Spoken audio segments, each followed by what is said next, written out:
Yeah, so I'm looking at the chop right now, and as far as I can tell, it doesn't even look like I see a single person in there moving. All of the police, they just pushed everyone out, and the police are now hanging out at the corner of 12th and Pike with, they've got a couple police cars, and then it's just all the cops on bikes, and then the police standing there at the line. But as far as in the actual chop, it looks completely abandoned now. Okay, yeah, there you go. Wow. So this, Michelle, check my watch here, but it seems that's about 40 minutes after police moved in or so. So starting to see police take total control of this area. Joseph Suttner, our New Day producer, thanks so much for joining us. We appreciate your time and hoping that things get a little quieter down in the chop for you and all the business owners and residents as well. Thank you. Yeah. Michelle, here at 5:41 this morning, police with another update. 13 total arrests this morning in this single operation after an order from the mayor to disperse. Seattle police telling us officers are enforcing the mayor's executive order with what they're calling a higher level of protective gear. Police utilizing the equipment, they say, because individuals associated with the chop are known to be armed and dangerous and may be associated with shootings, homicides, robberies, assaults, and other violent crimes. I misspoke earlier. 2 victims of fatal shootings, a 19-year-old and a 16-year-old. A 14-year-old was injured in one of 4 shootings there at the chop. Michelle, this is another day for the books when it comes to Seattle's so-called chop zone. Yeah, absolutely. Let's take a look back, though, over the last 3 weeks and this progression that led us to this timeline. It's been 3 weeks again since the Capitol Hill organized protest or chop took over several blocks of East Pine Street.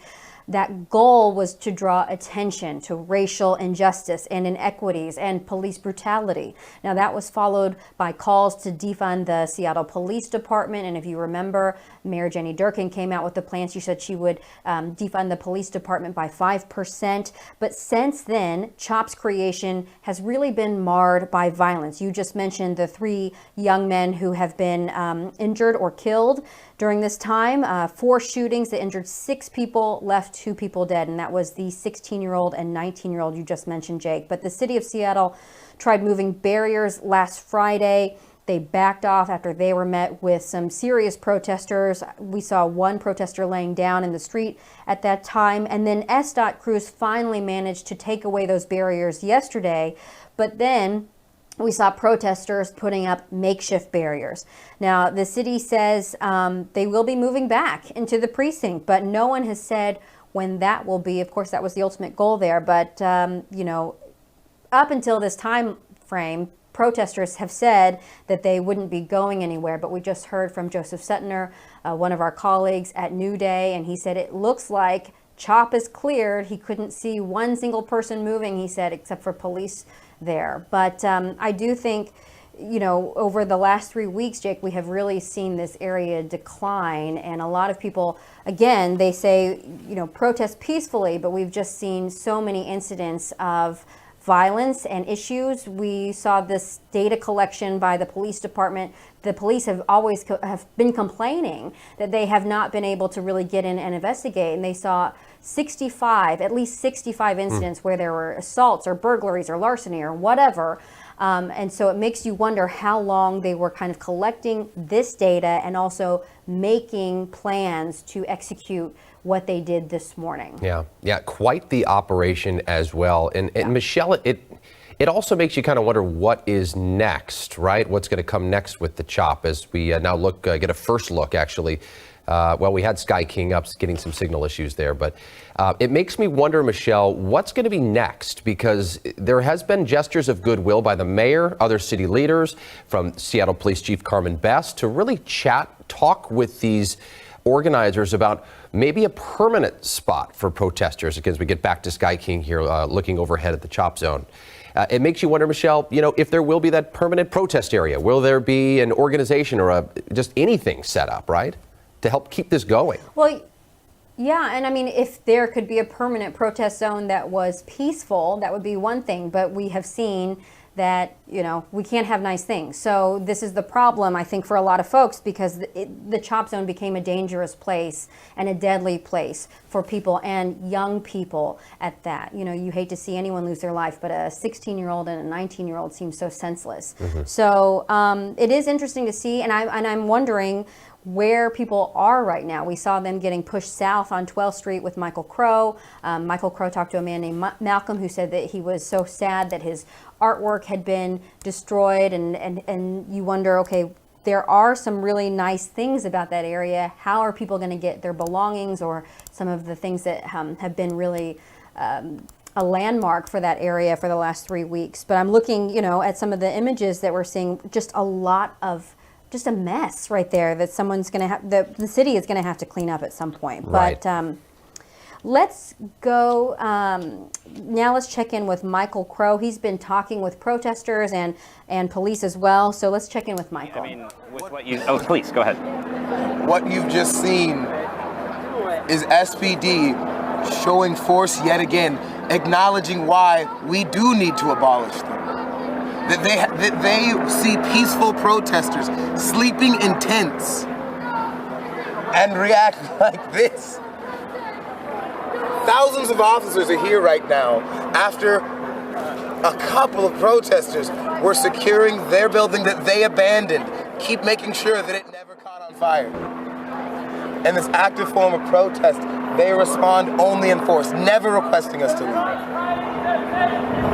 There were the orders to disperse this morning when they were telling people, you know, get up before we move in. That I mean, I just heard. I'm just telling you that's what I personally heard. Can you speak to that a little bit? I mean, they told people. To my knowledge, there was no actual genuine form of dispersal. The area was surrounded before they even had that motion. Now, if you're a protester who's been maced, tear gassed, flashbanged, incapacitated, and then denied medical service by an organization, by a gang, and you wake up surrounded, what is your reaction? Fear. And this is how they respond. This is unacceptable. This is unacceptable in the worst war zones. This is unacceptable in any nation, and yet we see it right here in Capitol Hill. This is not America. Hell, this looks like Nazi Germany. Charles, what happened here this morning? I'd love for anyone else who's also here to get time to speak as well. Charles, real quick though, I just want to ask. You were saying the message, right? The message, the importance of making sure there is equity and that Black Lives Matter. I mean, just talk to me about what needs to happen in this country to make sure people are equal and treated fairly. The concept, well, I mean, the things that we were working for right now and every day was not just here in Seattle defunding the SPD, but as you see, that is very necessary. To defund the SPD, to not weaponize, not militarize these individuals so that we can peacefully protest and uphold our constitutional rights. But beyond that, we need to have qualified immunity repeal.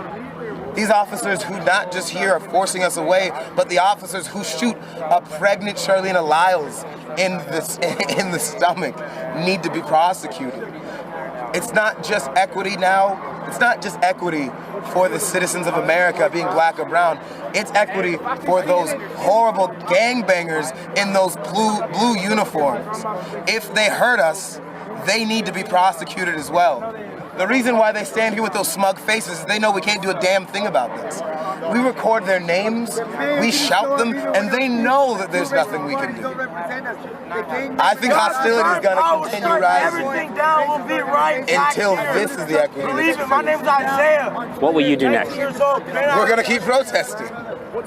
We promised Mayor Durkan we will continue to protest until change is done. On Seattle's United, the Twitter account, @Seattle's United, you see a list of demands that's thousands of Seattleites, cross-referenced with all of the protesters, cross-referenced with large community leaders. Those demands are reasonable. Those demands are having community oversight boards for this precinct so that this shit doesn't happen, to keep them accountable. Thank you. The Twitter again is Seattle S United. Seattle's United. Ironically, this movement happened as soon as the demands of the people were posted. Only hours after the demands of the people were posted. Thank you for sharing that. And just one more time for the folks that have just joined us, your name again? David Lewis. David Lewis, thank you. I'm sorry I messed up your name a second ago. There's a lot going on. This is outrageous. What you see is nothing less than fascism here. Fascism in Seattle, that's what you're seeing. Thank you. They're interviewing a little bit of So we're still out here. If you've got us, guys, we're going to take a step this way, of course. Protesters have been pushed out of the CHOP area, formerly known as Chaz. You can see police have significantly lowered the number that are holding that intersection there. 12th and Pike is where we are. There was a much stronger force here a couple minutes ago, but kind of as they pushed through, once they held that line, a much smaller number of police have remained here. We've seen them kind of push off that way. In a moment, we're going to take a look as we go away, but they were telling people disperse. They were saying head south on 12th this way, or you will be subject to arrest. We saw pepper spray. We saw cops kind of pushing the line, pulling up tents and stuff as they moved through to take this CHOP occupied area. So that is where we're at right now here, early in the morning here in Capitol Hill near the CHOP area. The question now, of course, is what happens next? Will people try to reoccupy it? Will they try to occupy another area around here? Obviously, people are not happy with this and continue to protest and intend to continue protesting here. Yeah, Michael, before you go, I want to see if you can you hear me, Michael? Yeah, I've got listening to David and hearing him call, the police department gangbangers and saying that they need to be dismantled because once again they're showing force. The police department has really come out strongly saying that they are wearing this extra protective gear to protect themselves because of the violence that they have seen in CHOP. Has anyone been able to speak of not just the message, that perhaps the message has been lost in CHOP, or that perhaps there were shootings that shouldn't have happened there? Well, we kind of addressed that earlier, and we've been asking about that as well, right? I mean, that is absolutely a perspective some people hold, is that the police themselves are a gang, right? And we have seen police using pepper spray and tactics to kind of move people back. They did give an order to disperse before that. I heard it. They were standing there for 10-ish minutes, approximately, maybe a little bit longer, telling people this is an order to disperse. Leave now, head south down 12th, or you will be arrested. People did not want to do that, a certain number of them, and stayed there and tried to kind of fortify those tents and hang back. And those people were forced back physically. We saw that happen, right? We also know over the past couple weeks that there have been some incidences of violence here, right? Several shootings. We have heard it. We have reported on those things. So I'll say both of those are perspectives, right? We have seen and heard of complaints against officers that have been filed and are being investigated. We have also seen these issues of violence here in the CHOP. So, and in so many things, it is complicated. But we are seeing people forced out here. I mean, these are folks that we're standing here. Sorry, we're just a little distracted there. But I mean, that is what we've seen, though. So. Yeah, and Michael, you said people don't know where they're going, but are they moving, or are they just staying where you are right now? George Floyd! The small group that remains here, maybe 24, they are staying here. I mean, they're screaming at the cops. They are kind of hanging a line here. It kind of looks like they're rallying a little bit and coming back together, and they've just kind of started chanting again here and are getting back up close to the police. The group that's here seems to be kind of hanging out and intending to stay here for a little bit. The urgency from the police to push them further seems to have dropped after they hit Pike here. They do have a police cordon block the other way. That is where they were trying to funnel people out and not let them back in. But they do not seem to really have the numbers or the onus to continue forcing people back quite as quickly as they did out of that core at Pine. I'm just wondering, the people who are in that area who are just doing business as usual might be a little taken back this morning. Michael Crow, thank you so much for your reporting. We're going to keep checking in with you, but I hope you continue to be safe.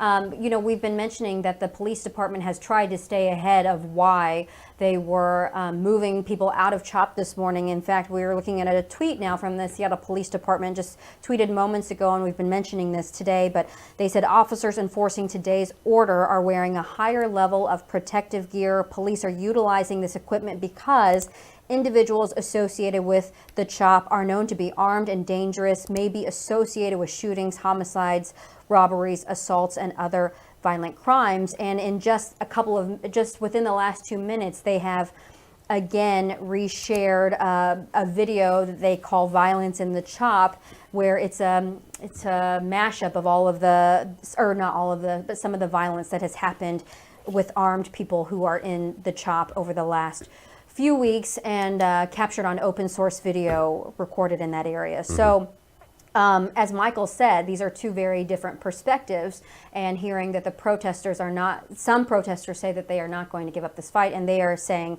that they are Seattle United. So of course, this has been a developing situation, Jake, but here it is almost 6 o'clock, and we know that police started arriving around like 4 o'clock into the CHOP area. Yeah, and with respect to that gentleman that Michael was just talking to, our Joseph Suttner, producer of New Day, who lives basically above the CHOP, says he definitely heard police asking and demanding protesters disperse that area, acting on an executive order that the mayor signed overnight to clear that area. Mayor Durkan issuing a 48-hour public safety emergency order to clear the East Precinct Cal Anderson Park area or be arrested. And we have seen, according to Seattle police, at least 13 arrests this morning alone as protesters meet those officers with resistance. We have seen some familiar sights this morning, as we saw, Michelle, early on in the George Floyd protests. Haven't seen any tear gas or anything like that, but certainly police using any tool in their toolbox they can to clear protesters out safely and effectively. And not only are we seeing them remove protesters, but we're seeing them round up tents and really just clearing that area out of everything. Bottom left corner of your screen is a great Sky King shot this morning there at 12th and Pine Street. We have our teams safely there on the ground. Things starting to look a little different already, Michelle, if I might say so. Already seeing tents and barricades at least starting to be moved as the area starts to slowly go back to what it looked like before all of this. But as much as the protesters we've talked to say that police are destroying their artwork, it is beautiful art. It's very beautiful art, but it's in the middle of a city street. And we've heard from city leaders recently that police cars can't get through, fire trucks can't get through. Response times, according to the chief, have basically tripled in time. So people like our Joseph Suttner there don't feel safe in Capitol Hill, one of the most beautiful historic neighborhoods in the entire city. So this is yet another point in the timeline for Capitol Hill that we are watching unfold here this morning. Well, and you talk about, Jake, police and fire not being able, emergency crews not being able to get into the CHOP zone. The police have been collecting data on how many investigations they've been able to kind of pursue during this time, and they have released this in an extensive and lengthy proclamation, the 48-hour emergency proclamation, and they said that at least 65 offenses have happened in this CHOP zone, from aggravated assault to assault offenses to disorderly conduct, homicide, at least 2 incidents of that, larceny, theft. I mean, it goes on and on and on. It makes you wonder how long it took to put this plan in place, what kind of thought went behind it, because we did see officers out potentially, pushing people back with their bikes and using pepper spray. But I think the message from Seattle police and the city has been very targeted, and has also been trying to get ahead of some of the things that people may be criticizing the city for. For example, the city already having a video of CHOP violence edited and ready to go and ready to tweet this morning, or having, the data that at least 65 incidents have happened. It makes you wonder, okay, what plans are in place next for taking back the East Precinct? Because this was, I think that there were people who were obviously surprised this morning waking up in the chop zone and having police tell them to disperse. So Yeah. it does make me wonder how long this has been in motion by Yeah. the police and by the city. Yeah, no doubt. Well, if you're just now waking up with us here on King 5 Mornings on your July 1st Wednesday, we have breaking news in Seattle. Seattle police officers in large numbers have surrounded the so-called chop zone in an effort to take back the East Precinct at 12th and Pine in the great city of Seattle. The mayor has signed a 48-hour public safety emergency order for anyone and everyone to clear the chop area or be arrested. Police in riot gear have been confronting protesters who are refusing to leave. So far, SPD says they've made 13 arrests, but we've watched with every minute that passes police moving in closer. We have several crews on the ground this morning for complete coverage of this developing news. Kira Alfalin is among them. Kira, good morning. Yeah, good morning. So we're actually here at 12th and Pike still, where protesters have been moved out of the chop zone. We're here with Amari Salisbury this morning. You have been live streaming this. You have been here with protesters basically the whole way. Tell us more about kind of what you saw in there this morning. Yeah, well, I mean, we got a lot of chatter that something was going to happen this morning. And then on the police scanner, they said that a convoy was on the way. And at that point, we just knew that something was happening. A few minutes later, it came out, and there was officers there on coming from the north on Pine and coming from the west, the north on 12th and from the west on Pine. They gave an order to disperse. They a few minutes there, they mentioned that Cal Anderson Park was closed, so I don't even know what action might be down there. And they said that Mayor Durkin signed an order at 2 a.m. Not really sure about that. And they began to just move people back. They met very little resistance. We didn't see much force. It looked like the discharge of a rubber bullet when they were very first there by 12th Avenue Arts, and then affected an arrest. It looked like some pepper spray was used. But to be honest, the Seattle Police Department basically reclaimed the precinct in less than 30 minutes and at 5 feet at a time with the bicycle officers out in front. So they've been moved out of the chop zone now. Are you hearing that they plan to stay here for now? I think that it's very early morning. I think that the choppers that are still here, a lot of them are disoriented out here. But the ones that are here are saying that they plan to hold the line. And I mean, the irony of this very well might be is another barricade, but this time manned by the Seattle Police Department. All right, thank you so much for talking with us this morning. We know that you have to get back to your live stream. We really appreciate it out here, so thank you very much. All right, the situation continues to evolve out here. Protesters have been moved out of the chop zone here.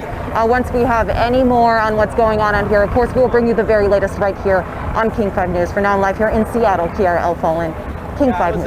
All right, Kira, thank you. This is about the best view we have had yet of what you're seeing unfold right now. This is our Sky King shot there at just outside the East Precinct. And we are, again, watching police move in closer.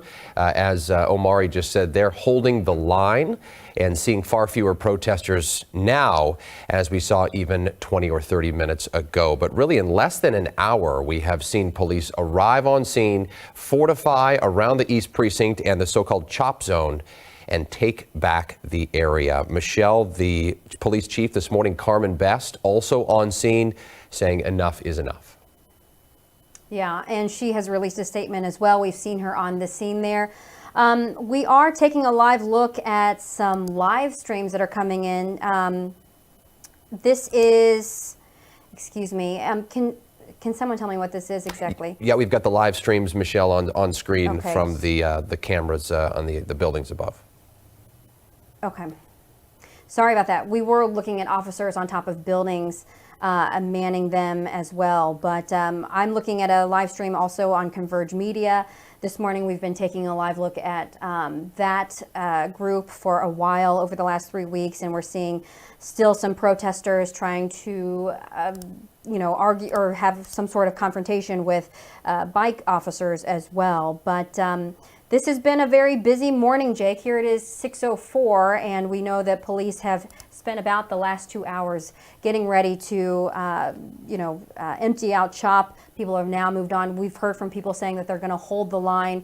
Police and the city have come out with a response, a collective response saying, okay, we are moving in this way because there have been so many offenses. This has been an area of lawlessness for the last several days, and now they have taken it back over. But anyway, we are continuing to watch this live stream, and I'll get back with you on what I'm seeing here, Jake. Yep, sounds good. And, you know, it's interesting too, Rochelle. We've talked about this before, but those series of live shots are actually people posting live streams from their homes and from their businesses. It's been an interesting quirk in all this, a live look at all times, basically. But we are seeing a lot less activity than we were a few minutes ago in terms of resistance from protesters. And I think it's worth mentioning as well that a lot of people there on the ground responding on social media as well. We have some of those responses now, people witnessing this, responding to what they're seeing here. This is one video that was just shot from scene from a gentleman there who is he's saying police takeover. You could see he has a view there of police moving in. Seen a lot of this, including from our own Michael Crow, who's down there on scene. And this is some of the most resistance we've seen throughout this early morning operation here. And I think also worth noting that the mayor and police chief both issuing statements this morning. And if I may, from Police Chief Carmen Best, she does, again, extend an olive branch, as she has done throughout this whole process. She says she is trying to support peaceful demonstrations. She says Black Lives Matter. She says she wants to help people propel this movement forward with meaningful change in the community. But enough is enough.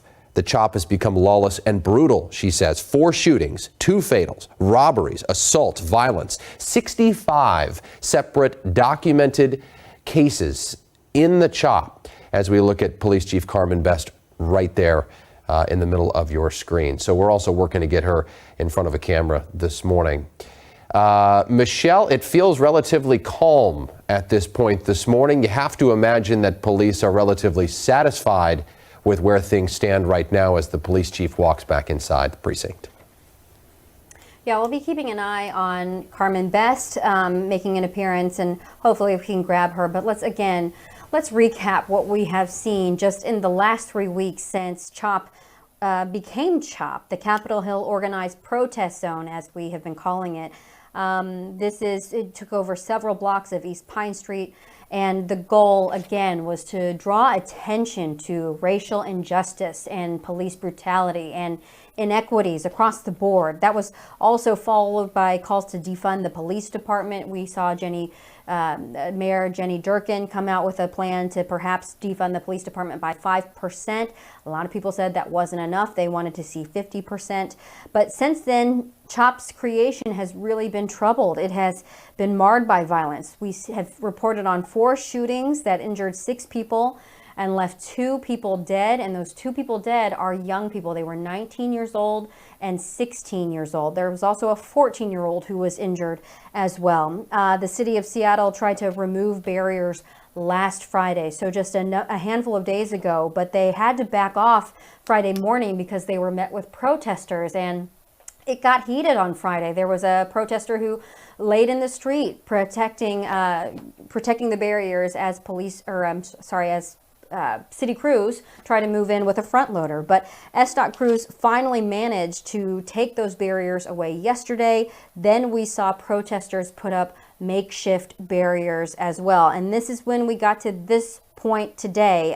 The city says they will be moving back into that precinct, but no one has really said when that will be, just as no one really said when police were going to remove people from the CHOP zone. And just looking at how things went down this morning and continue to evolve, they did it. They had a plan. They had a lot of documentation ready to support their cause and support the argument that this is what needed to happen. So it'll be interesting to see how this evolves in the coming days, because we know protesters have said that they were going to hold the line, perhaps move somewhere else, and also police still have to take back their precinct, Jake. Yeah, no, they definitely do. It's been since June the 8th when Seattle police abandoned that precinct. Let's get down to Michael Crow live on the scene, as he has been for so many days. Michael, the whole goal by Seattle police was to clear the CHOP, get back in the East Precinct. Are Are you seeing police get back in the precinct? It sure looks like they are back in and have reclaimed CHOP. That's what I'm seeing. We just moved a little bit down from 12th. This is 11th and Pike. You can see another line of officers holding a line here. Not any protesters here. Two guys just walked up, but everybody is up at 12th. You know, there may be a dozen or so people that remain after being pushed out of the CHOP. But you know, you can see the folks here in this tactical gear and that protective equipment that are holding this line. Nobody, of course, is allowed in this way. We are right now just kind of going on a walk to just look at the other edges here, because we all went south on 12th as police pushed people out after that dispersal order. So we're kind of just checking out the situation around Capitol Hill here. This road, of course, is closed. We are standing in the middle of it. I've mentioned a couple times police have, you know, a block in several directions here. That they're kind of, you know, a one-way street, right? People can leave, but they're not letting folks back in. So you can kind of see down here, that is kind of the area where, if you zoom a little bit past these officers, you can see that there is a SPD van backing up, some bike officers assembling there, a SWAT truck that is parked. That is right at the edge of Cal Anderson Park. That is another kind of core area of this CHOP zone that developed over the last couple weeks.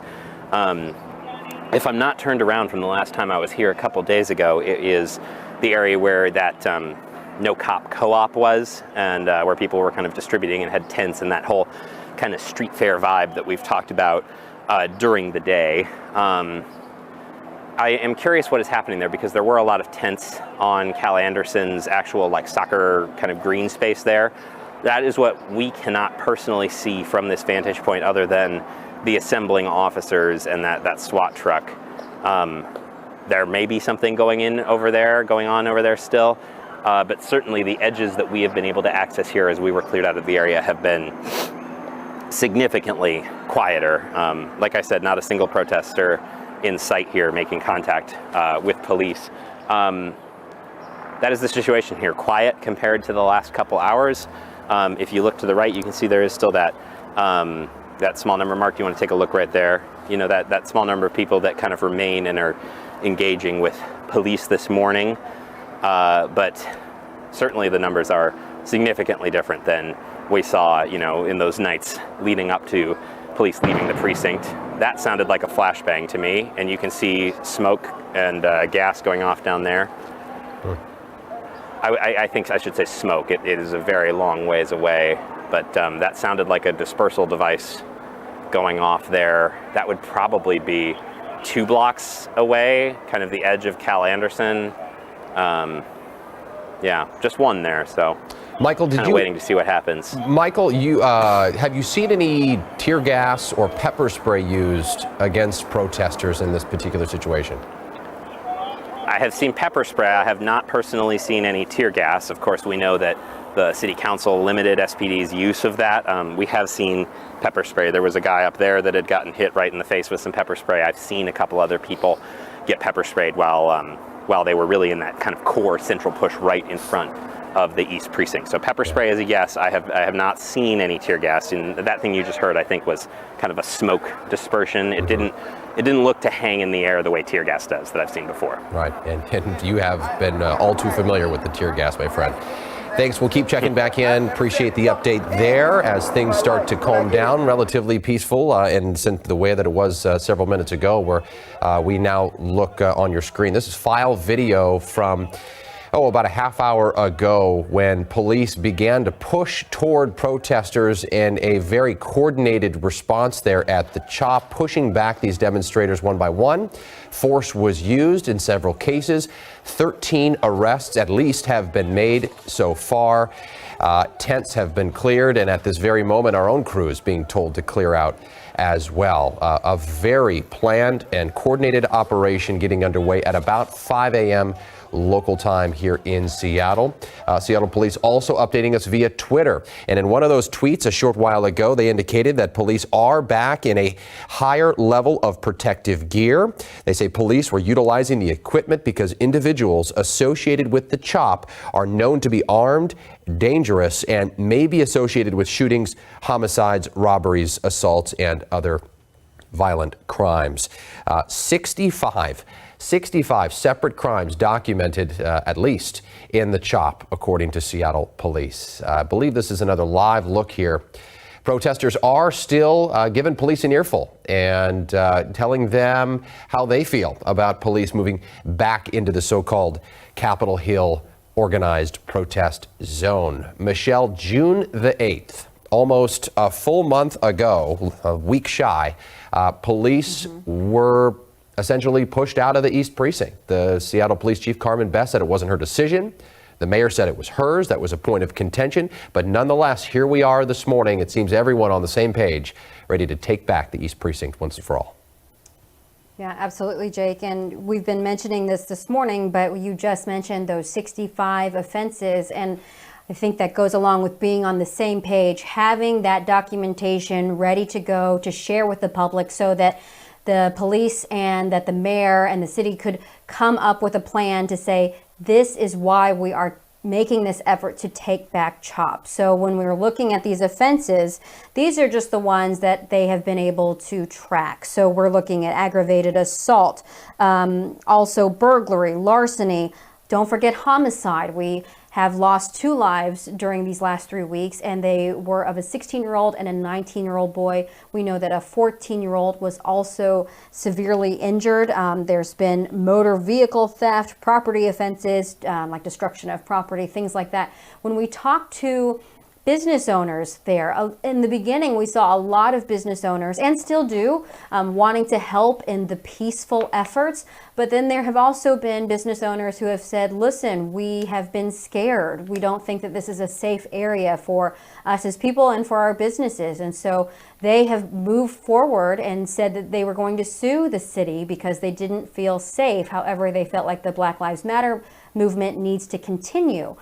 So there has been such a diverse group, a diverse look at perspectives over the last 3 weeks, right? And I think that when we look at the city's response, the police's response, they have really tried to come up with some sort of planned effort this morning, and one backed by research and data in their eyes, to let people know that it was time to move forward and clear the CHOP. But we just heard from Michael Crow saying that the East Precinct appears to be back in the hands of police. Is that what you were hearing, Jake? Yep, we are also hearing from our Michael Crow there that police are getting back into the precinct that they had essentially vacated for fear early on that it was going to burn to the ground, that the protesters at the time, very violent, a lot of pent-up anger, and there was an order from high above at the mayor's office to evacuate that precinct. But here we are, since June the 8th, police back in this morning. Also, just a side observation here, those rainbow crosswalks in Michelle in Seattle, this is a sign of unity, a sign of acceptance. Today, the site of an organized effort by Seattle police to push back and retake that area under the direction of an order signed overnight by Mayor Durkin, an emergency public safety order ordering everyone to disperse and vacate that area for at least 48 hours.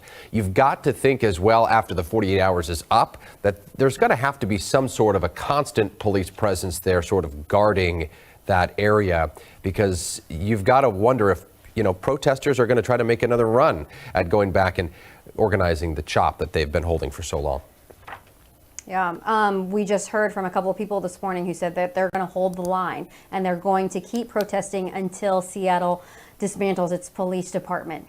And that's another thing, hearing from Carmen Best, she has really been open and trying to be forward about how she feels, and so has the mayor, Jenny Durkin. But the CHOP, she said, has I should say this is from Carmen Best, saying that the CHOP has become lawless and brutal. 4 shootings, 2 fatal robberies, assaults, violence, countless property crimes have all occurred. In the meantime, both the mayor and the chief have said Black Lives Matter, and they support peaceful demonstrations. So it would be interesting to see if these protesters hold the line, if they can continue to, or if they can move forward doing it peacefully, Jake. Yeah, and the CHOP has really become a point of conversation, contention for everybody. I mean, you live in Snohomish County, Skagit, Pierce, Thurston counties. Everybody is watching what's happening in Seattle with so many questions and so many questions about why don't the police just go in and just take over the CHOP and clear it out. Well, you know, it's when you're on the ground, it's really not that simple. I mean, this is an area that has been built up to almost just a giant encampment in a way. And you can't just go in. We've seen the resistance that these protesters have put up to police even this morning. The reason police do these tactical operations at the hours of 5 a.m. or 4:30 like we saw this morning is because that's about the quietest time of day by and large. Looking live here at some live streams overhead. So, I mean, in a lot of ways, you've got to say police have given these protesters every single chance to get out peacefully. And now they're moved to use force yet again, and it appears the operation is successful at this very moment that we've seen so far, Michelle. Yeah, and we just heard from Michael Crow a few minutes ago. When we were taking his live shot, we heard a loud bang, and he said it appeared to be some sort of flashbang, maybe 2 blocks from where he was. And I'm wondering if it is because of this. Seattle police just tweeted out 25 seconds ago that officers are continuing to give dispersal orders and are moving remaining groups north through Cal Anderson Park. So, and that is what we are seeing right now. So we know that officers are continuing to try to give these dispersal orders and are moving people, again, the remaining groups north through Cal Anderson Park. And you know, we've heard from protesters who were on the move this morning saying that they did not hear those dispersal orders coming down at 5 o'clock in the morning. But we heard from other people like our colleague, Joseph Suttner, who is a New Day producer, who said that he could clearly hear those orders coming down in the morning. So maybe it's a different situation when you're on the ground and and the sound doesn't travel in the same way. But again, police say they are trying to give those dispersal orders first and are removing those remaining groups. But let's try actually to talk to Joseph Suttner, our colleague again, a New Day producer who lives right above the CHOP zone. Joseph, good morning and thank you for joining us again. Tell us what you're seeing now. Good morning. So I'm just, I live between Pine and Pike on 12th, right across from the police station. And so right now I'm looking out my window. To my right, I see the CHOP. I don't see a single person in it. It's completely empty. It's looking pretty messy because, police have just come through. And then if I look to my left at the intersection of 12th and Pike, I see maybe like 20 cops, many of them on bicycles. They've formed a line on 12th so no one can come through, but there's not too many protesters out there now. So the mood seems fairly calm at the moment. No, that's good news. Yeah, I'm sorry, Michelle, go ahead. Well, I was just going to say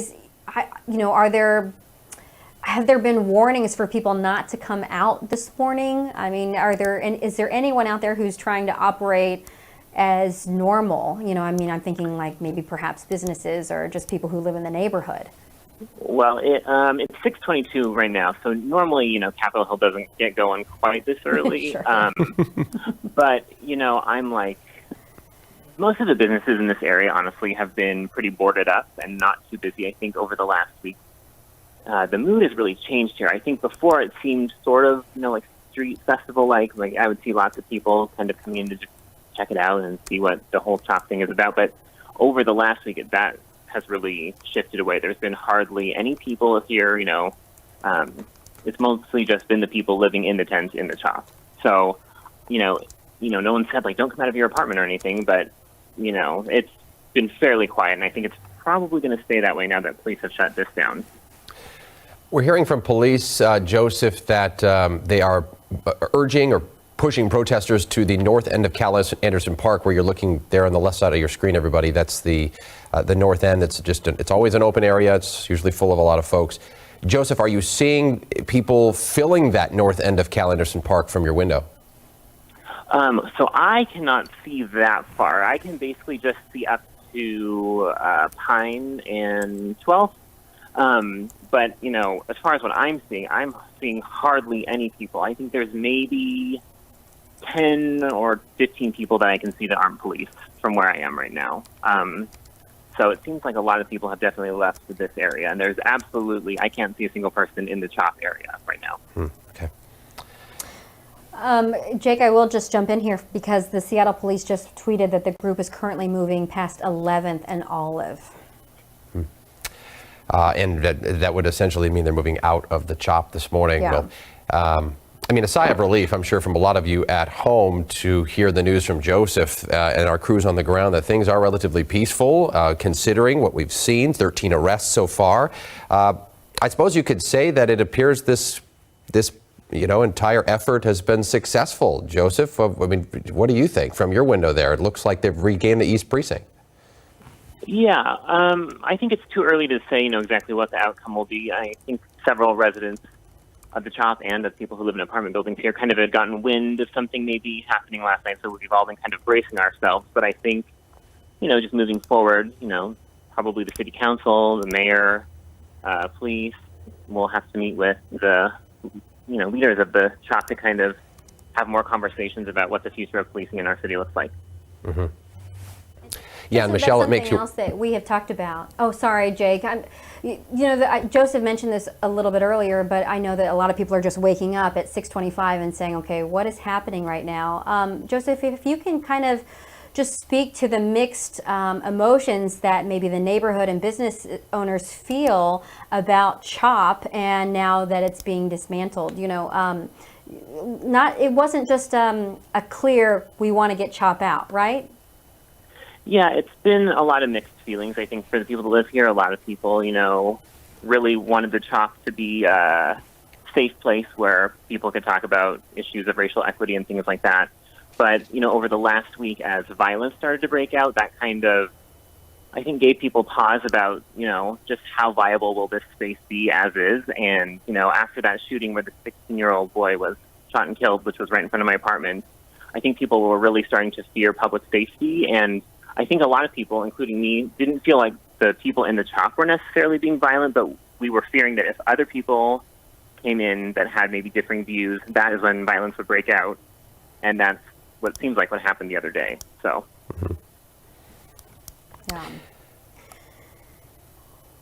Yeah. Joseph, thanks for all that you've done. It's been an interesting few weeks for you, I'm sure. I guess before you go, just while I've got you, what have the last few weeks been like? Have you felt safe leaving your house? Have you felt like you've been getting squeezed out of your own neighborhood? Well, in a way, but New Day, we've been all working from home, so I haven't had to leave my apartment. True. So I felt safe in here, which has been good. But rather than going to the grocery store, like we're having that get delivered, things like that. I have not left my apartment since. Well, it's been a while. I couldn't even tell you the last time I left my apartment. So, we're staying inside. I mean, I live high up, so I'm not too afraid, but it's been very, it's not normal to have people shot and killed in front of your apartment in this neighborhood. I've never felt nervous about things like that happening before this CHOP. Okay. So that's, been a change. Yeah, unnerving to say the least. Yeah. Let's get back up to Sky King now as we wake you up here on a Wednesday morning with the latest from the CHOP in Seattle. You're looking now live at the north end of Cal Anderson Park. The playfields on the left, the center of so many protests and gatherings in the city of Seattle. Now the site of the latest operation by Seattle police to push through in the early morning hours, clear the CHOP, and regain control of the SPD East Precinct. Crews on the ground reporting that police do appear to be re-entering the East Precinct in large, the most since June 8th. They are still, police, moving people back, away, trying to push the line, hold the line, as they say. All of this happening under a public safety emergency order signed by Mayor Durkan overnight to vacate the area around the East Precinct for at least the next 48 hours, Michelle. And have to say, a sense of relief, I think, from everyone watching that police were able to do this with relatively, little force compared to what we've seen in the past several weeks.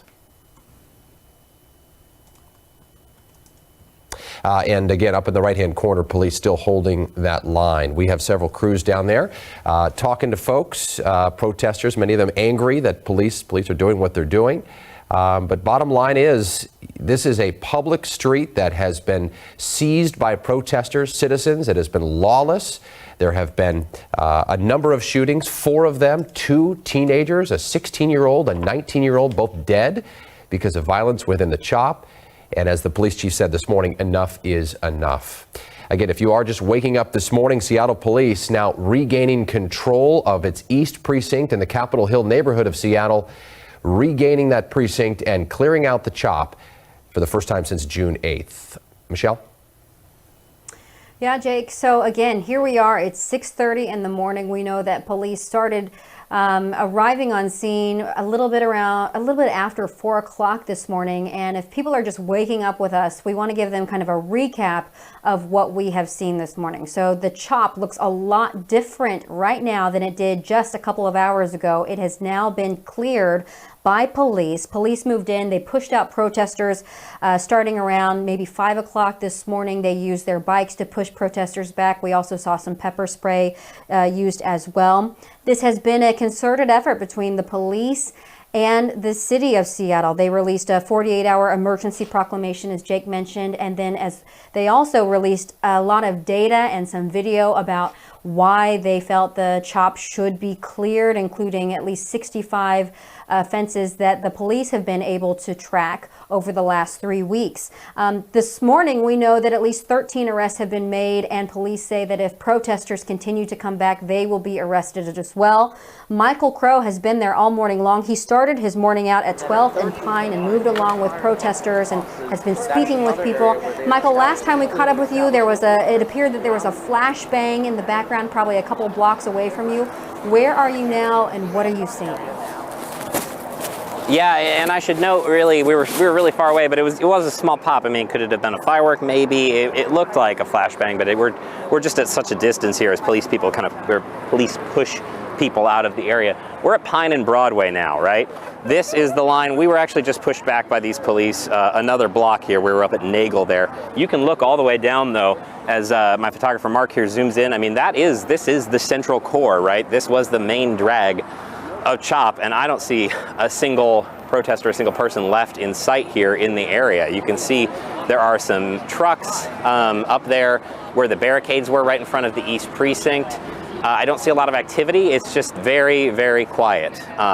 People have been pushed out of this area, after weeks of occupying it. I will say the area we're standing here, where we were just pushed back a block, almost entirely, I would say nearly exclusively media that was pushed back here a block. I don't see anyone really engaging with police from a protest, but we were all just pushed back another block here from Nagel, where you can access the edge of Cal Anderson Park and kind of walk around. We can see a little activity on the far side of Cal Anderson. I cannot tell you what it is right now because that is pretty far and away over the way there. So this group of television reporters and photographers that have been standing here, we were just pushed back over the last few minutes. So we've lost kind of our vantage point on Cal Anderson, and we don't really know what's happening there. But we're kind of walking around the outside edge here to get a view of what's going on. I will note for folks that are just joining us at this hour, a notably different scene than what we saw even an hour ago, right? With pepper spray and large numbers of police all pushing protesters out of that central occupied area back up there in CHOP that looks to have been taken by police now. So this is the scene that we're watching, and very quiet here. We're kind of hearing the choppers over front, and we're starting to see a little bit of traffic as people wake up and head to work. But the question remains, right, of what happens next. We've seen a small group, maybe a dozen, maybe 2 dozen, of protesters that were engaging with police over at 12th and Pike after they were forced out, and they've kind of been making a ring too. We lost contact with them, but they were just kind of checking out other spots too, and engaging with police as we went. But police are not letting anyone in. They're not letting media. They're not letting anybody get closer than this right now, as they kind of check out this area and make sure that it remains clear right now. Hey, Michael, before you go, I just want to share with you some information that the police just tweeted out. They said that officers are continuing to give these dispersal orders and are checking the restrooms at Cal Anderson, for example. They will be clearing that north end of the park very soon, but they're also thanking individuals affiliated with the CHOP who have assisted officers in encouraging people to safely leave the area. Just in your, in your experience in being there, have you seen people inside CHOP working with police at this point, or has it been just, a contentious situation all around this morning? I think that's a fair point. It's a little hard to identify that when you're in the thick of it, right? Because the people that are working with police are a little bit quieter, and it's not necessarily so visual and stands out in a crowd, right? Than the people that are in their face and engaging and getting shoved and pushing and that kind of thing. I have seen some people. I mean, we saw a traffic cone go flying when we were over at 12th and Pine. Somebody threw a traffic cone right at the line of SPD, and immediately there was a woman there on a megaphone yelling, "Don't throw stuff, this is peaceful, don't throw stuff." I don't know how many people listened to her necessarily, because right after we watched as a couple of guys took 2 porta potties and knocked them over to try and make a barricade, which, they spilled everywhere and was gross. But yeah, I wouldn't doubt it that people are working. I mean, I think there is a contingent here, right, that is, saying there was a dispersal order and it's time to go. And a lot of people have left. That's the thing. There's a very core group knocking around here still, but it's not like there's hundreds of people kind of milling about still in terms of protesters looking for somewhere to go. I think a lot of people have left. All right, Michael, thank you so much for your reporting this morning, and please continue to be safe, you and Mark out there, but we certainly appreciate your reporting. Jake, thank you. Yeah, and in recent days, it is that beauty and the message that was so clear in the early days of CHOP has been all but lost. Let's get down to Kiera Alfalin. They're live as well outside the East Precinct. Kiera, what are you seeing from your vantage point there? Yeah, good morning. Well, we're still here live just outside of 12th or near 12th and Pike right now, where many protesters have left. There's just a small group left behind. The Seattle Department of Transportation is now here. Police are here as well. It seems like they're coming through. Basically, they've moved protesters out of the CHOP zone. Pretty peaceful right now. We just got, some demonstrators who are here. They don't quite want to leave yet, but they all have been moved out of the CHOP zone. We know that several arrests were made, more than a dozen arrests. At least 3 of those arrests happened here at 12th and Pike. So there was some resistance this morning as police moved those protesters out. Other protesters decided to peacefully walk out and leave on their own. But this is the situation right now. We've still got a couple people left behind.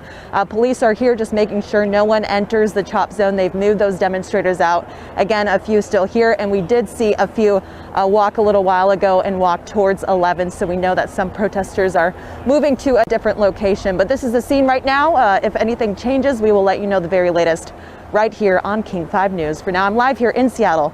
Kiera Alfalin, King 5 News. All right, Kiera, thank you. Please be safe. Back to Sky King now, where I'm not sure if this was built before the operation this morning, but you're seeing several people. I can't tell if many of those are police officers, but they're gathering here at the opposite end of Cal Anderson Park. You've got the East Precinct on one side, Cal Anderson Park, the play fields in between, and then now this gathering area here where it appears they are pushing protesters out. It appears that some of these are police officers. The order by Mayor Durkan signed overnight was for any and all people to disperse, clear out of the CHOP for at least the next 48 hours. Chief Carmen Best saying she too, in a statement this morning, saying she too wants Black Lives Matter to continue. She wants the movement to move forward, she says, for meaningful change, but enough is enough. Making the point that there were 4 shootings, 2 fatal.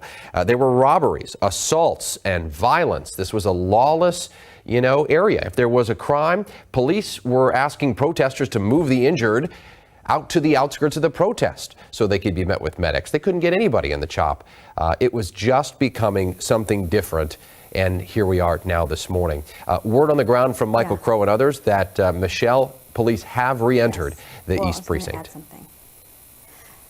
Right. And Jake, I just want to mention something about Cal Anderson Park. You know, that officers are trying to clear out Cal Anderson Park right now, but they are there is a difficult situation out there right now. They just tweeted this out seconds ago, saying that they are calling now for Seattle Fire to show up at Cal Anderson Park because apparently a woman started going into labor on the east side of the park right now, just moments ago. So that is the situation there. In the meantime, they're still trying to clear out the park. But again, a woman just went into labor at Cal Anderson Park. Oh boy. Okay.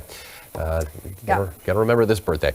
If you're just waking up this morning here on King 5 Mornings, we are so glad you're with us here. It is your first day of July, and Seattle Police now, for the first time since June the 8th, Seattle Police have moved in to the Seattle Police East Precinct, and the CHOP is no more. Let's get to Andre Taylor, who has been a very outspoken leader since the start. Andre, you got me this morning? Yes. What are your thoughts here? Good morning. Looking at this unfold here on your screen as they clear out the CHOP. You know, a lot of times you want to be right about a lot of things. I wanted to be wrong about this particular situation with CHOP. I really wanted to be wrong. I really wanted them to ascend above a place, and as I've been explaining to many of them for now a couple of weeks, that CHOP should never be considered a place but an idea. And to see what's going on now is a manifestation of some of the conversations that I have had with a lot of their quote-unquote leadership, you know. And, you know, it's devastating to see that, you know, this missed opportunity will only be known as a place of where death occurred, where 2 people died. I haven't gotten an update on the 14-year-old was yeah, I can hear it. I can hear it in your voice, Andre. I just have to ask, though. So this didn't turn out the way you wanted it to. I'm curious, when did that happen? What should have happened, or what did happen to erase that message and send this into a negative direction? Well, the first time that there was violence there should have been an awakening and a murder around there. There should have been an awakening, and that awakening should have focused on those deaths as well as George Floyd's untimely death. I think that if they would have pivoted to those deaths as strongly as the George Floyd death, I think that Seattle would have continued to support this group. But for there to be continual shootings and deaths consistently, we just couldn't allow, you know, this space to continue. It was just, listen, it didn't end how it started, and that's the tragedy of the situation. And don't you agree that there's a better way, right? I mean, the Black Lives Matter movement obviously has a very clear message. It's obviously very important. It obviously should continue. But blocking off city streets, there's got to be a better way. And I'm curious your thoughts about what that should be, and perhaps what the mayor and police chief are telling you they want to do now moving forward. Well, of course there's a better way, but you know, what I don't want to do is discourage young folks from having a voice, but to try to learn from this experience and, you know, how to navigate a little bit better when you're dealing with systems and the like. My organization, Not This Time, showed that better way by leading Washington State and becoming the first and only state with a police accountability law. We did the very opposite of allowing any violence around us. We made sure it didn't happen. And that was a part of the messaging as we were moving forward. So a better way, we not only showed a better way, but we showed the results of a better way. And that was some of the conversations that I was trying to have with them at CHOP. What I did not know as of late is that a lot of the people that were at CHOP were not from our city. They were coming in from Chicago, from Georgia, from New York, from Portland, and I did not know that. And so, of course, they wouldn't understand the work that has been done here in our city and state.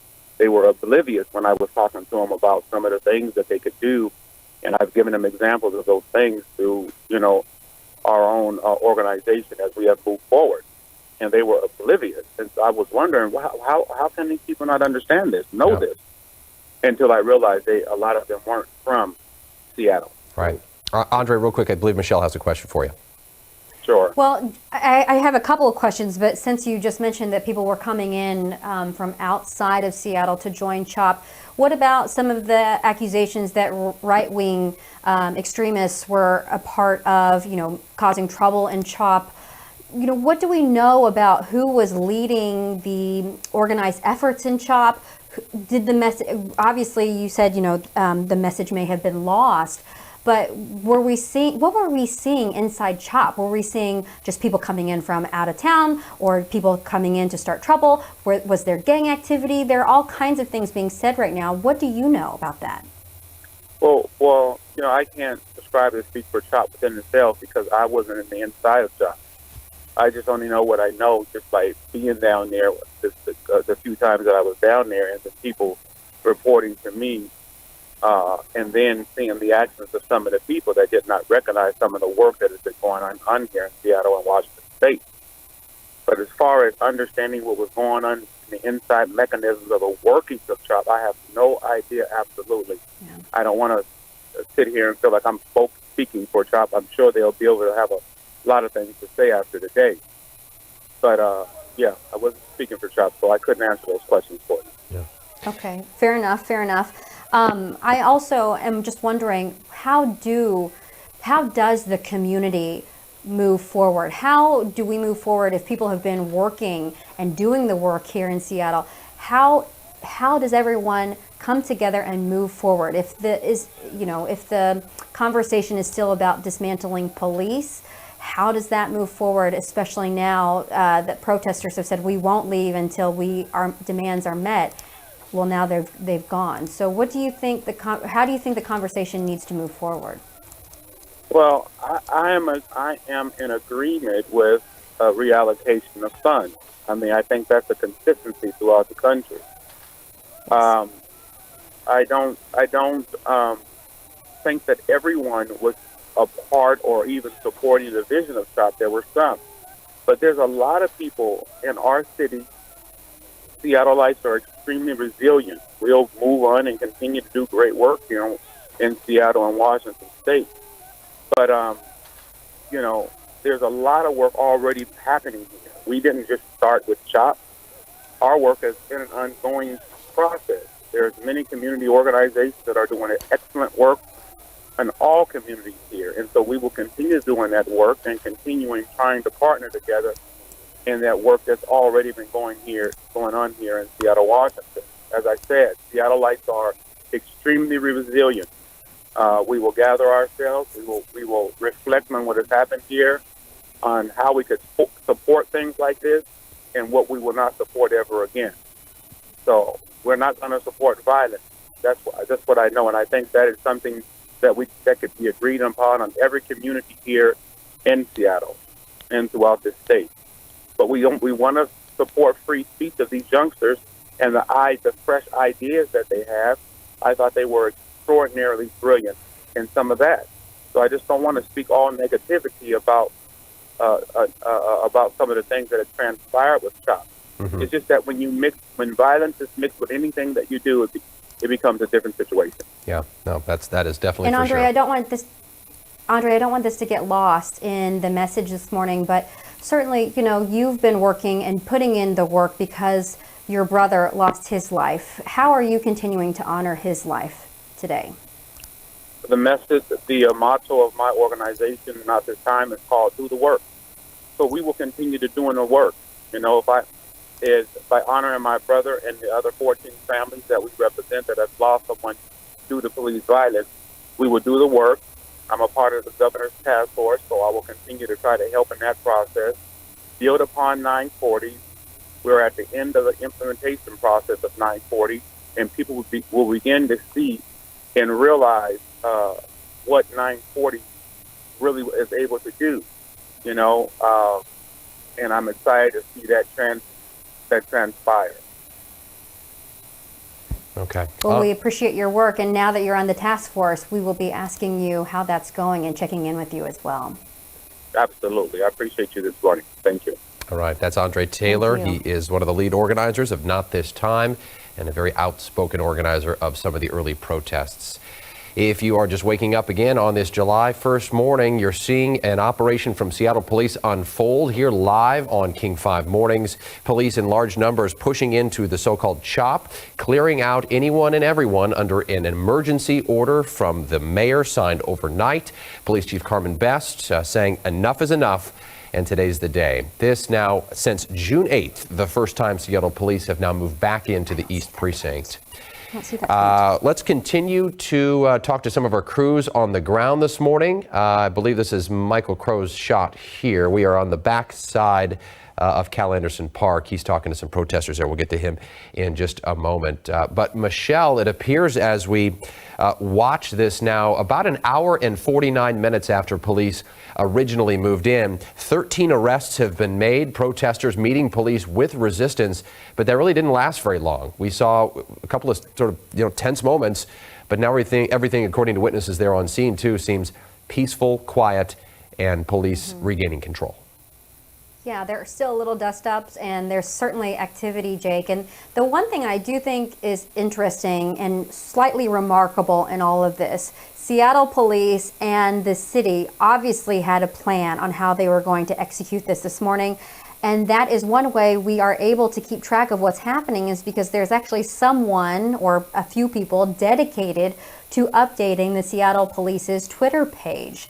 We're getting kind of a play-by-play of what is happening from the perspective of the police department. And I just wanted to share a couple of things that are happening just within the last few minutes. The Seattle Police Department said that officers are now currently investigating several vehicles that are circling the area of today's operation. So they're circling maybe Cal Anderson Park or the CHOP zone. Police have observed several individuals in those vehicles with firearms as well. Those vehicles also appear to be operating without visible license plates.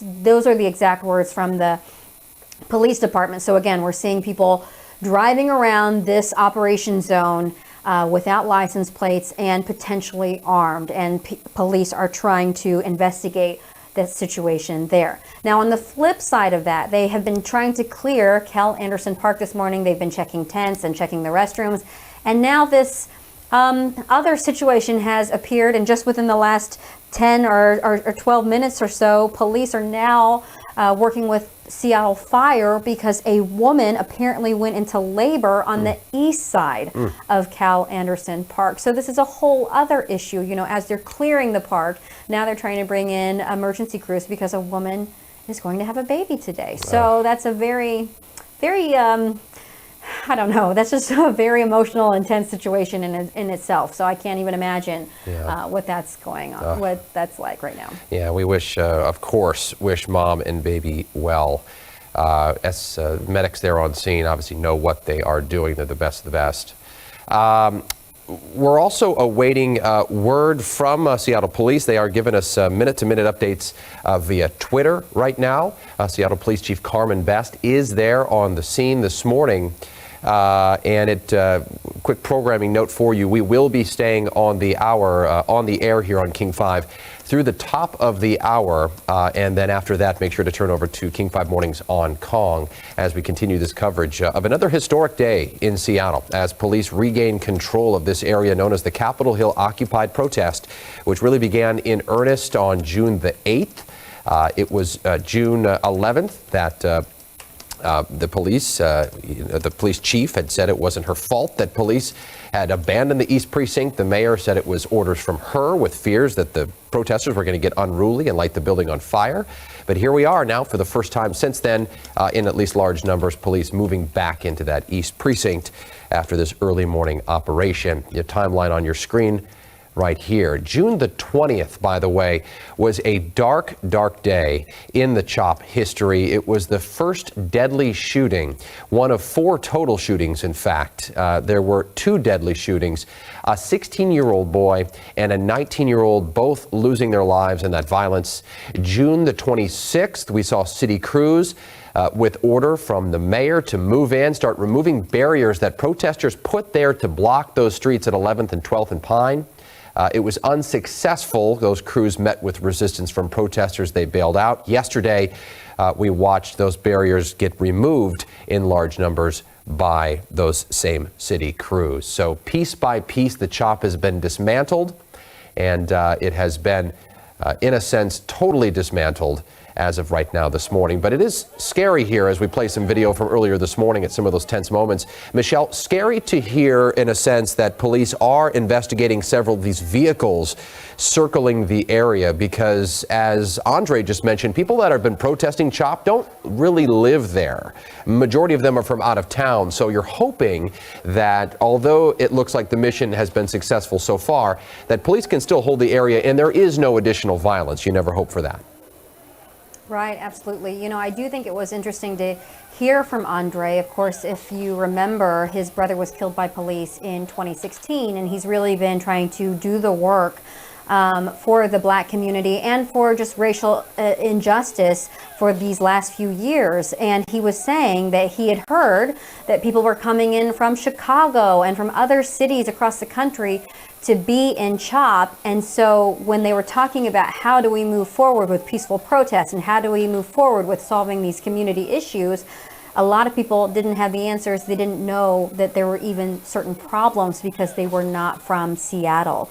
So I think that is interesting. And Andre said that he is now part of the governor's task force, which is asking community members and people who have been touched by police brutality and violence to come forward with these issues of policing and racial injustice. So, you know, we heard Andre mentioned I-940. This is the structure and investigative protocol per se to offer independent investigations into police when we see issues of brutality.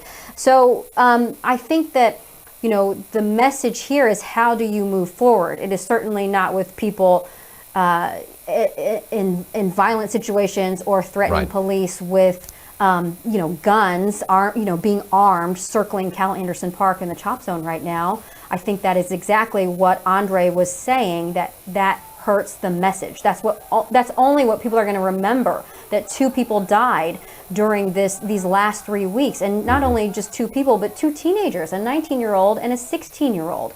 And that is another thing that Andre said. He said that at some point, the message should have pivoted. Instead of just honoring the lives of Breonna Taylor and George Floyd, they should have been looking at those 2 lives that were lost within CHOP in the last 3 weeks, those 2 young lives. So it is an interesting morning because it's a fluid situation, and we're seeing, you know, as police are clearing out these scenes and then having to go back and potentially arrest people, and now this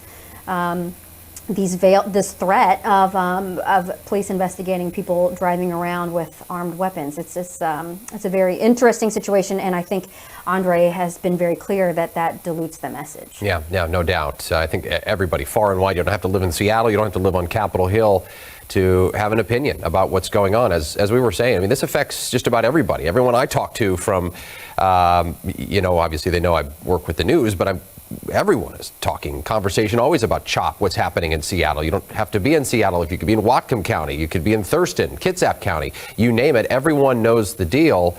And by and large, you hear the message that, yes, Black Lives Matter. Of course, this movement should continue in some way. But is closing city streets and seizing a police station the way to do it? That's been that sort of testy conversation that's always come up. And this morning in a statement, Chief Carmen Best saying she too wants the movement to continue in a meaningful way. But enough is enough. I mean, as they documented, Michelle, 65 separate incidents within the CHOP over the past few weeks, whether it be robberies, larceny, violence, I mean, you name it. No one has been charged in the most recent killing, but certainly murder could be a charge that arrives out of all of this. So as Andre said, not the direction that original organizers wanted this to go, but in earnest this morning, the CHOP has been fully dismantled. Yeah, and going on with what you were saying, Jake, you know, it was interesting because when the police vacated that East Precinct. Carmen Best kind of did this, surprise YouTube release and saying, okay, I did not want that to happen. That was not my decision. So you could see the two, you could see Mayor Jenny Durkan and Chief Carmen Best at odds on how to handle that situation. And Chief Carmen Best said that was not my decision. But today there is a teamwork, a collective effort to clear out the CHOP today and to take back the East Precinct. And again, we've been saying it this morning, but it has certainly been just in observation. It appears to be a somewhat thought out plan, because the city and because the police shared this joint proclamation, this 48-hour emergency, and also just the data that we've received on the assaults and the incidents that have taken place over the last 3 weeks, the video that they compiled of violence happening in CHOP, and then coming out with someone to tweet play-by-plays of what's happening in the CHOP zone right now. Those all take resources and a plan of action so that the public has this transparency to understand what is happening this morning. Yeah. If you are now just joining us here on King 5 Mornings, we're so glad you're waking up with us here on your July 1st Wednesday. A quick recap. We are staying on the air through the top of the hour for continuing coverage here as we watched, beginning at about 4:45 local time, Seattle police fortifying around the SPD East Precinct and the so-called CHOP, moving in, taking back the East Precinct, the mayor signing an executive public safety order overnight to vacate anyone and everyone out of the so-called CHOP and Cal Anderson Park. Police in riot gear have been confronting protesters who have been refusing to leave the area. So far, police have made at least 13 arrests and moving in closer and closer with just about every minute. At the current moment, things appear to be quiet and peaceful. Police are investigating suspicious vehicles that seem to be circling the area. They're noticing the drivers that appear to be armed and in tactical gear themselves. And to further complicate the matters, as protesters are moved to the north end of Cal Anderson Park, medics have just been called. A woman is going into labor. Let's get into Michael Crow down in the Cal Anderson Park area, one of several crews on the ground. Michael, what are you seeing where you're at?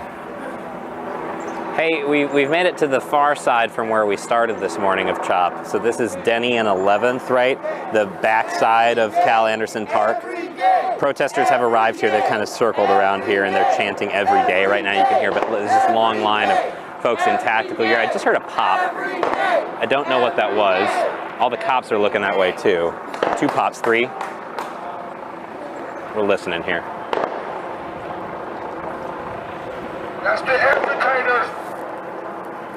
So I don't know what those are. We just heard 4, I think, pops. There are officers looking that way, like they look just as confused as we are as they kind of look that way, but I'm not seeing, a lot of hustle in that direction. So we're going to continue on. We are on that backside, though. A lot of tents back here. This was kind of the encampment area, right? They have cleared folks out. We were watching kind of along those little alleys as we came this way where they were keeping people out that wanted to go back in and get their stuff. Take a look here. So this is all the cops, of course, holding this line, keeping people out. You've got the swapped tactical vehicle there. With folks with firearms there standing in kind of the back, this SPD line holding. I think I'm a little turned around in terms of where that happened, but I think we are not far from where that woman went into labor, from what I heard you guys say. So we are just kind of checking out the backside here of Cal Anderson, where I would say the largest group of protesters I've seen in about an hour is, standing here, kind of engaged with cops. It's been interesting this morning. If you're just joining us after that early morning kind of tactical operation, right, that we saw where police just swarmed this area. We saw a lot of kind of activity. We were waiting to see if it would happen. A lot of cars kind of driving around, unmarked cars, bopping in and out from police, just checking out what was here. And then all of a sudden, all at once, they move in, and we saw hundreds of officers really in a concerted effort move through and take back the CHOP. So now it has kind of calmed down and they're in a holding pattern, keeping people out. They were pushing people down 12th and not allowing them back in, but that is what we're doing right now. And certainly we've seen as people kind of have woken up. I mean, what time is it? 7 o'clock now. We have certainly seen that people kind of are coming out of their homes, wondering what's going on. checking out the scene and honestly waking to see that the protesters occupying this part of Capitol Hill have been replaced by police, not allowing anyone in for several blocks. And Michael, just an update for you as well. Police just confirming that it appears fireworks are being set off there near the Pine and Broadway area. That sounds about right. Yeah. The flashbangs are a little louder, but I think it just notes like there is that level of confusion when any loud noise happens like that in this area, right? I mean, I saw even these cops in their tactical gear, right? Their heads kind of snap around and look at what's happening on the other side of the field there. Right, and police know a gunshot when they hear one. Michelle, go ahead. Well, no, I was going to say the same update, that it appears that those were fireworks if you're near Pine and Broadway, so that is at least some settling information. Michael, I'm just wondering, it's such a busy scene. Are you safe? Have you felt safe this morning?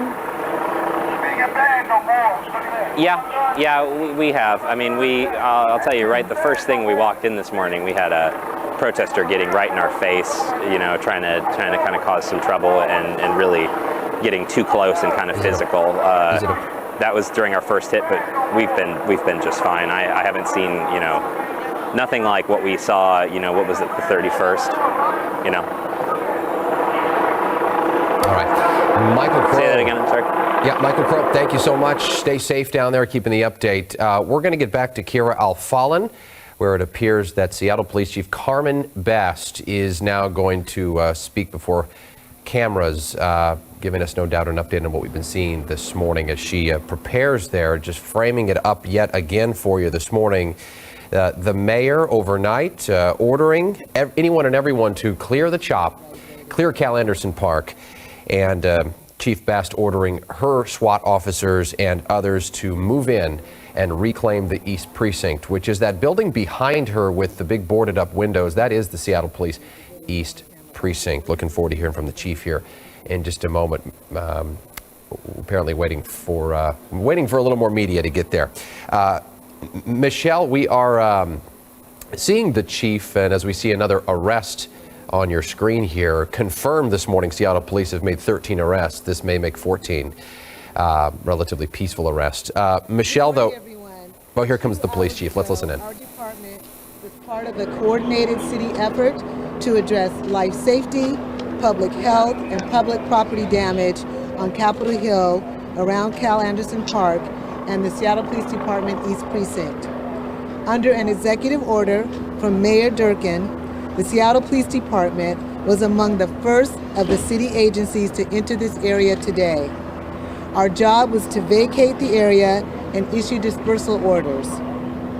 This order and our police response comes after weeks of violence in and around the Capitol Hill occupied protest zone, including multiple shootings resulting in many injuries and 2 deaths. Death of 2 teenagers. At this point, we've had at least 13 arrests. I don't have the specifics on all of the arrests. My plan is to update all of you with more information as it becomes available later today. I want to reiterate what I have said. I support peaceful demonstrations. Black Lives Matter, and I too want to help propel this movement forward toward meaningful exchange in our community and meaningful change in our community. But enough is enough. Our job is to protect and to serve the community. Our job is to support peaceful demonstrations.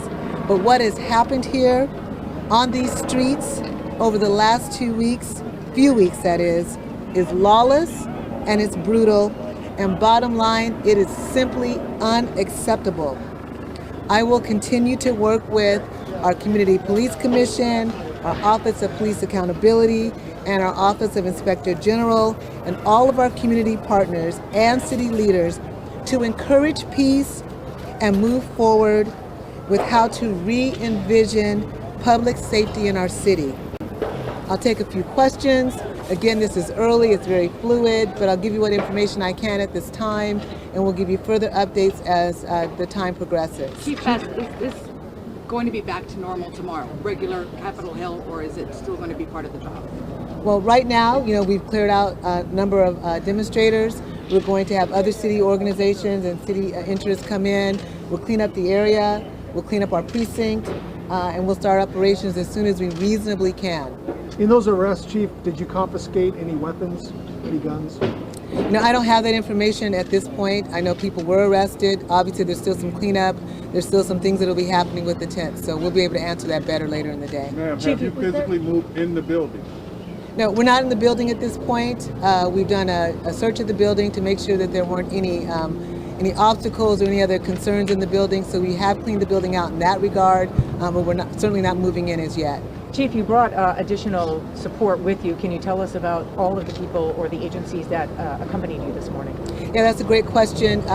We really want to thank the Bellevue Police Department, Chief Milet, for sending his resources to assist us, as well as our local FBI that was out here as well. Otherwise, the personnel were from the Seattle Police Department. Chief, what do you do to keep them from coming back to the East Precinct or even going to the West Precinct and surrounding that area? Well, in terms of the East Precinct, the mayor's order makes it clear that this area is off limits at this time, and so no one should be in the area, and we'll be enforcing that fully. We have no other threats to any other facility at this time, but clearly, we'll be having additional staffing in all of our areas. I'll take one more question. Was the navigation team out at Cal Anderson Park because it was clear this morning? Yeah, many of the members of our navigation team participated in this organizational effort. Can I ask just one more question? You mentioned working with the community. Have you seen their latest list of demands, some of those things? Do you have any comment on any of those? Well, I think there's going to be continuing dialogue and negotiations as we re-envision how we do public safety. So I look forward to having those discussions along with other city members, and we'll see where it turns out. Thank you so much. We'll be back later. Thanks. All right, Seattle Police Chief Carmen Best giving us an update there on what is happening on the ground. She's confirming much of what we've already reported to you. Some 13 arrests have been made this morning. She says, in her words, Black Lives Matter. I, too, want to support meaningful change, she says, but enough is enough. She is obviously in full support of this effort to clear the CHOP this morning. She did note that police have physically re-entered the East Precinct. Would be for the first time, by and large, since June 8th. But they have not officially reestablished, if you will, their position. They have just cleared the building to make sure it was safe. She thanked other local agencies for providing their support. That includes the FBI. One thing that was really interesting, the chief just said, Michelle, was about this idea of reimagining what local police will look like moving forward. The big question is, the message of CHOP should continue, just not the physical presence of blocking several city streets in a major metropolitan city. So reimagining police, it's going to be an interesting discussion to see what comes out of this. Yeah, and I think it's really interesting, Jake, too, because that is also what we heard from Andre Taylor, who just spoke a few minutes ago with us, saying that CHOP was an ideal, right, instead of a location. And as we are seeing cities across the country look at this idea of what it looks like to potentially dismantle police or reallocate funding, I think those will be the big conversations moving forward. We know that just a few days ago, the Minneapolis City Council, for example, said that they will defund police. They will bring that effort to the voters in the fall, and they will look at how to reallocate funds. Also, big news out of New York this morning. So, what will it look like in Seattle? Mayor Jenny Durkan said, okay, we could take 5% and reallocate that of the police budget, but protesters have said that's not enough. So we have seen this back and forth. What does it look like to reimagine the police department? What does it look like if we reallocated funds into the community rather than the police department? I think it's an interesting discussion as we see it kind of unfold across the country, and then also knowing that a lot of the resources, the funding that goes to the police department actually goes for payroll. So, if you defund the police department, are you taking officers off the street? Those are all questions that we'll be looking at in the coming, days and weeks and months, and I'm sure much longer than that. And you're looking live here at your screen. This is an actual live stream provided to us courtesy of Converge Media. It is an independent outlet online of some local journalists there. And just on your point again, Michelle, too, the mayor did recently announce some cuts to Seattle police, and it's going to be part of, for lack of a better word, a tsunami of cuts that's about to hit every city in the country because of coronavirus and because of all the lack of business taxes that have been collected. So defunding the police may happen in small chunks, at least, by design or by default. So this police officer, by natural attrition. Right? Case, yeah, exactly. Interested to hear as well how, in case you're just joining us, to further sort of complicate some efforts there near Cal Anderson Park, medics have just been called. A woman is going into labor this morning as police clear out the CHOP. So all of our best to mom and baby there, but waiting to get an update on that. Well, we do have an update on that, Jake. We do have an update on that. So I can tell you, the Seattle Fire Department actually tweeted that they evaluated the woman. She did not require any medical treatment or transportation to the hospital. So hopefully it was just a false alarm. And hopefully mom and baby are doing okay. Yeah, but, or the baby's born. That was the latest. Right, we don't know that. Yeah, thinking of let's hope not. Oh my goodness. Oh, geez, I just hope the best for that mom. It's got to be terrifying. A quick recap. Seattle Police Chief Carmen Best just giving us an update this morning as police move into the building. I don't know if we have the timeline ready to go in their court, but it's been an interesting ride. For the so-called Capitol Hill occupied protest zone, actually just outside of our Seattle, out of our King 5 studios. I'm starting to see more police presence as well. Looks like they're moving in to try to maybe clear out some of the tents and so forth. But here is that timeline we talked about. It was June the 8th when we saw all of those protests downtown in protests in the death of George Floyd. And CHOP was essentially created at that time. It was called CHAZ at the time, if you remember. But it was June the 11th that we heard from Police Chief Carmen Best then, who said it wasn't her idea to abandon the East Precinct. It was the mayor's call, overriding the chief, saying to evacuate the precinct for fear that protesters were going to burn it down. June the 20th, it was the first of two deadly shootings in the so-called CHOP zone, a 19-year-old losing his life at that time. It was later that month, last week, when we saw, or I should say this week, when a 16-year-old boy lost his life in a shooting. June 26th, last week, the first attempt to remove the barriers, unsuccessful. Protesters met city crews. And June the 30th, here we are, yesterday, barriers removed. This is interesting. Can we listen into this Converge Media moment here, guys? No audio? Okay, well, we've got Police Chief Carmen Best talking with, I believe it's probably Omari on the back of on the other side of the camera here. Boy, I wish we could listen into this, but we'll work on that audio, Michelle. But this is a live stream here on your screen of now Police Chief Carmen Best talking to these independent journalists. Yeah, well, let's go ahead and listen into Michael Crow. He has been talking with protesters who've been on the move since 5 o'clock this morning. And also, Michael had reported that services will be available for people to get their stuff. But no specifics. That was something that Michael just shared with us online. But Michael, what can you see and what can you hear right now? Yeah, just a note on that. I mean, we were kind of over at the, I think it was the west edge of Cal Anderson, and people were mad. They wanted to go in and get their stuff, and so one of the cops said, you know, there will be services available to get your belongings, but we don't have any specifics on that. I am staying here with Kelly Forsyth, lives in the area here. He's been watching the CHOP continue, and we were just talking about kind of his thoughts as a resident in the area over the last couple weeks. You were just telling me about kind of, you know, the incidents being kind of a concern for you. Yeah, I'm sorry that it has to end this way, but we've had too many people injured, property damage, and children killed, and really the whole thing has been about violence. So I don't understand why it's gone on as long as it has. And you were talking about how you believe in the movement and the idea of people having, you know, equity and civil rights and things like that. But you were also talking about your issues with the way this is kind of unfolded. Well, absolutely believe in the movement, and it's the kind of thing that I have protested for and against my whole life. Yeah. That's kind of the thing, that this is a neighborhood of people who have supported protests like this for many, many years. But the way it is broken down hasn't been anything positive for anyone here. Yeah. You strike me, I'm just watching you stand here, you look kind of transfixed by the whole scene. Like, what's going on in your head, you know? I was hoping that it wouldn't have to end this way and that people would walk out on their own. But there's been a lot of people, it seems and appears, that have been emboldened by the lack of police coming to help anyone. So they feel like they don't have to go anywhere.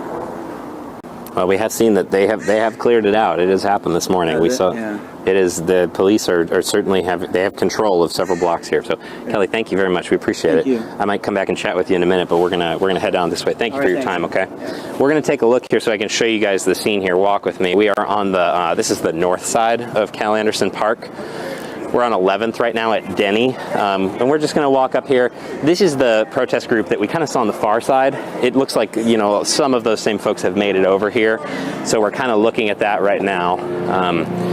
You can see right here, Cal Anderson Park to the left, the right, a long line of police holding that line, keeping people out of the park. Some protesters here engaging, videotaping, yelling at the police. That's what we've kind of been seeing on and off here over maybe the last half hour or so at this area, but certainly peaceful would be the word I would use. You know, we haven't seen any altercations really, but you know, there's passion and there's emotion here. So this group, maybe 24, maybe 30 people, does not appear to intend to leave in the near future. I will say we saw this morning, again, if you're just joining us, when police just a block away here were pushing in mass, you know, several hundred officers moving their way through the CHOP to clear it out, pushing people south down 12th. So that is what we saw, and they appear to have reclaimed the area. So that's what we're looking at right now here. All right, Michael Crow, thank you so much for your reporting throughout the morning. He's been up since 5 o'clock this morning. You know, earlier we saw Michael, he was part of this crowd as well when police moved into the CHOP and started pushing people back down 12th with their bicycles. We also know that police used some pepper spray earlier this morning. We've heard bangs throughout the morning, but we are not able to identify if those were flashbangs. We know that fireworks were used by some protesters as well. But this all started, again, probably around 5 o'clock this morning. It's hard for me to keep track at this point because we have been on the air with this coverage nonstop for a couple of hours now. But it did seem like it took maybe an hour or less for police to clear out this zone. And police have been very transparent in why they used heightened gear and why they were in protective gear. They said that they were using this because that there were some members in the CHOP zone who have been armed and essentially dangerous. And so they felt that they had to execute this higher presence in some way. So we've just been watching all of this unfold, and now we know that police have been trying to clear out Cal Anderson Park this morning, trying to still keep protesters on the move and to disperse. They've been giving these disperse warnings to folks, but there have been some people out there, Jake, who have said, we will hold the line, we will stay there. But it has certainly been an interesting and kind of a challenging morning as police are trying to do this and clear out the area. We've heard from people who saying, okay, some of these people are not even from Seattle. And then people are saying, okay, we still have this movement that we care about deeply and need to move forward. So very interesting morning. We've been looking at some of the social media that's coming down at 7:22 this morning. And if you're in the CHOP zone, it is basically clear and empty. Now, will it go back to normal tomorrow? Will it be business as usual? That's something that one of the reporters asked Chief Carmen Best. Still yet to be seen, but again, it looks like the CHOP zone is clear this morning. Yeah, and as Chief Best indicated, her officers have moved physically into the East Precinct to clear it out. Looks like everything in there is safe, no one snuck inside, but they have not officially reestablished the police force there. That's likely to come in the next few days. Our Michael Crow also earlier this morning spoke to a protester who was visibly upset about what was happening. Let's listen to that exchange real quick. We're being shut down right now as peaceful protesters because of a pre-existing gang problem that already existed in Cal Anderson Park that the Seattle Police Department is all accountable for. And we've heard from several demonstrators like that woman there who are upset, obviously, at what they are seeing. But as the police chief said, enough is enough. Another interesting point, in the last week here or so, other protesters did start showing up at the Seattle West precinct, Michelle, if you remember.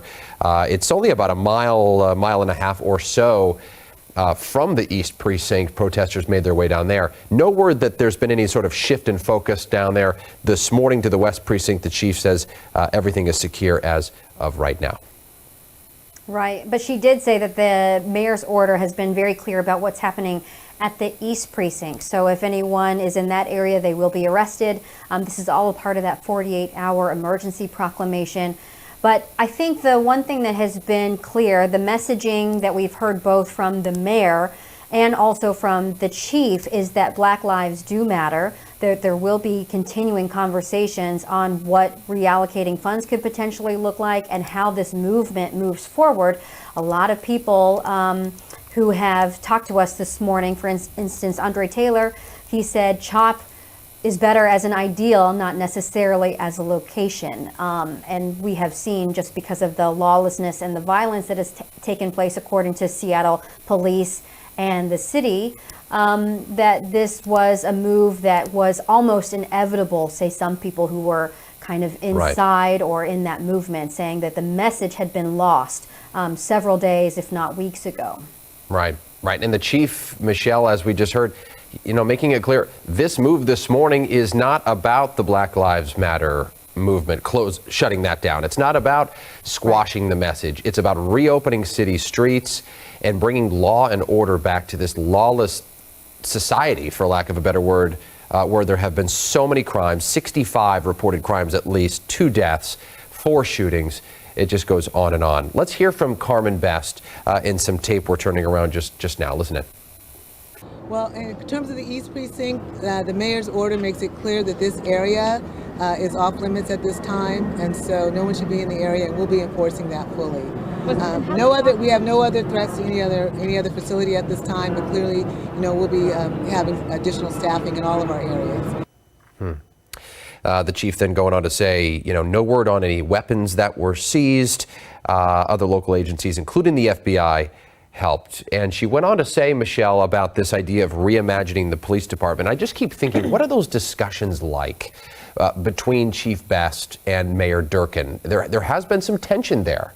The chief coming out and quote unquote leaking a video on YouTube about how she was not the one who made the call to abandon the East Precinct. She's blamed the mayor for doing it. The mayor said it was her. So I got to wonder what those conversations are like right now. It's something a chief and a mayor have likely never talked about in the history of our city. Mm-hmm. I know. I agree. It would be interesting to be behind closed doors. And the thing, I think, at least, we know that they were at odds with that. But today they have really come out with a united front on how to move forward, how to clear out CHOP, and how to execute this plan over the next 48 hours during this emergency proclamation. And, I think that this whole thing happened within, less than an hour, Jake, perhaps? I mean, we saw CHOP get cleared fairly quickly, I would say. Right. In fact, go ahead. No, please. Well, I was just going to say, in fact, we've seen some pictures now of what CHOP looks like within the last maybe 10, 15 minutes or so. Our colleague, Joseph Suttner, who is a producer at New Day, just tweeted out a new picture, and he says this is what's left of the CHOP as of 7:18, so 8 minutes ago. You can see there are a lot of canopies and tents, honey buckets, even a car, a Jeep, a lot of, I don't know what that is, but there's just still a lot of artwork and belongings of people. And Michael Crow said that there is going to be some services in place to help people receive their belongings, but no specific plans at this time. And then we have another tweet. Jake, can you talk about this one? Yep, no, I certainly can. I mean, what you're seeing on your screen now, another tweet from a gentleman on social media pointing out that the police clearing out the CHOP after the mayor's declaration. It's the first time I've seen any additional sort of construction work crews downtown. I'm not sure if this picture was taken yesterday or not, but that that is indicative of what's been happening down there in the last 24 hours. Crews going in there. It took them two tries to move in and try to clear things out, but the effort basically started yesterday. Then this morning at about 4:45, we saw police fortifying in that area, ready for anything. And a huge number of police officers, SWAT officers, FBI agents, largely outnumbering protesters in the early hours to move in, successfully taking back the East Precinct and starting to clear things out. Seattle, and here's another live stream from Converge Media, an online independent group of journalists. What a mess. What a mess. I mean, Seattle is familiar with scenes like this. The homeless crisis has been just devastating for parts of the downtown area, devastating for the homeless and for the people who have to put up with the camps that become so unhealthy and for lack of a better word, just unlivable. And so this clearing of camps, or as the homeless would call them, sweeping of camps, is not a new sort of tactic that the city has had to deploy. It's essentially what they're doing, Michelle. They're clearing out the CHOP, but a large portion of the CHOP became a homeless camp. I mean, you just have to sort of face the facts on that. Well, absolutely, Jake. And if you think about what we've heard from some of the people who were familiar with CHOP and some of the messaging out, a lot of people felt like they were disorganized and that different groups were coming in, people from different cities as well. So you can understand why some people are frustrated who are trying to perhaps move the conversation forward in terms of racial inequity and injustice, and then distractions that were happening inside CHOP as well. Yeah. If you're just now waking up and joining us, we appreciate you waking up on a July 1st morning with us. It is the bottom of the hour, 7:30 on your Wednesday, and it is about 2.5 hours after we first started to see Seattle police officers in large numbers move into the so-called CHOP zone of Seattle's Capitol Hill neighborhood and take back the East Precinct. They were met by resistance, as you see here on your screen earlier, by protesters waking up, obviously fighting back, disagreeing with the tactics police were deploying to clear the area. Overnight, Mayor Jenny Durkan issuing an emergency order, a public safety order, to clear the CHOP zone, clear the Capitol Hill area around Cal Anderson Park for the next 45 hours. These police officers in riot gear wasted no time moving in, pushing those protesters. At least 13 arrests have been made that we know of. No weapons seized, according to the chief, that she knew of quite yet. Police have moved into that East Precinct to clear the building. It has been deemed safe. They have not reestablished the police force there, but the East Precinct, for lack of a better term, has been reclaimed. Lots of crews on the ground for King 5 this morning, all busy piecing it all together, Michelle. But another historic day as we watch it all unfold now peacefully here at 7:31. Yeah, and we do have an update for you, Jake, because you were mentioning people who might be homeless in that area. It appears that the Human Services Department of Seattle is now on scene at CHOP, and they are continuing to offer services and also store personal possessions as well that are found in the area today. So they're going to have more information on their blog. So again, this continues to show the united effort between the city and police as they are trying to not only clear out the CHOP area, but also to continue to offer services for those who may be living unsheltered at the time. And I was taking a look at the blog that they had just posted. They said that, from June 23rd through yesterday, the Human Interest Department had made a total of 124 engagements. Some of those were duplicated, but they had made contact 124 times with people who are unhoused, and they had been able to refer more than a dozen people to shelters. Also, they've been able to connect people to service providers as well, and that's just a kind of a preliminary snapshot of what is happening and some of the data, of course, that's available right now. But there is this whole blog post by HSD, which I think, again, shows this concerted effort to not only just clear this area out, but also to provide services and to make sure that everyone has the same message going forward from the city today. Yeah, and I'm spending a little bit of time down there at the CHOP along with my colleagues. It became its own sustainable city in a way. I mean, there were volunteers that were showing up. There were furloughed chefs showing up with food, local businesses supplying water. One of the volunteers said, all we did was got on Facebook and we said, hey, can anyone bring down a basketball hoop? Ha, ha, ha. A basketball hoop showed up within the hour and they were playing basketball. I mean, there was so much support for CHOP, Chaz, early on that it was able to gain that momentum. But at some point, and who knows what that moment was, as Andre indicated, maybe it was the first shooting, maybe it was the first sign of violence, but the message took a turn and the CHOP took a turn. And we've been seeing fewer and fewer people within the CHOP in recent days. And when city crews started removing barriers yesterday, it was very clear that the end was near because protesters were not sort of resisting as much as we'd seen early on. So as the chief said, enough is enough. Black lives do matter, she says. She wants to see meaningful change. But at some point, you've got to take back the city. And in this case, it has been, I'll count the days in a moment, but since June 8th that the CHOP was created. That is quite a lot of time for things to take a turn. Yeah, and that's what we've seen, these last 3 weeks. We've also seen an interesting rise in people who claim to be citizen journalists and live streams and just people sharing a ton on the internet, on social media platforms. So let's go to Amity Idrisi, who's been tracking what has been happening on social this morning. Good morning, Amity. Good morning to you, Michelle. I know you and I both have been watching closely the social media streams and seeing a lot of what we've seen from our own photographers, just like you said. I want to show you some video right now from someone who tweeted this morning as the police were slowly pushing back the protesters out of that area known as CHOP. This first video shows more of an active presence, more of a quick clear out than we initially saw from officers as they first got started.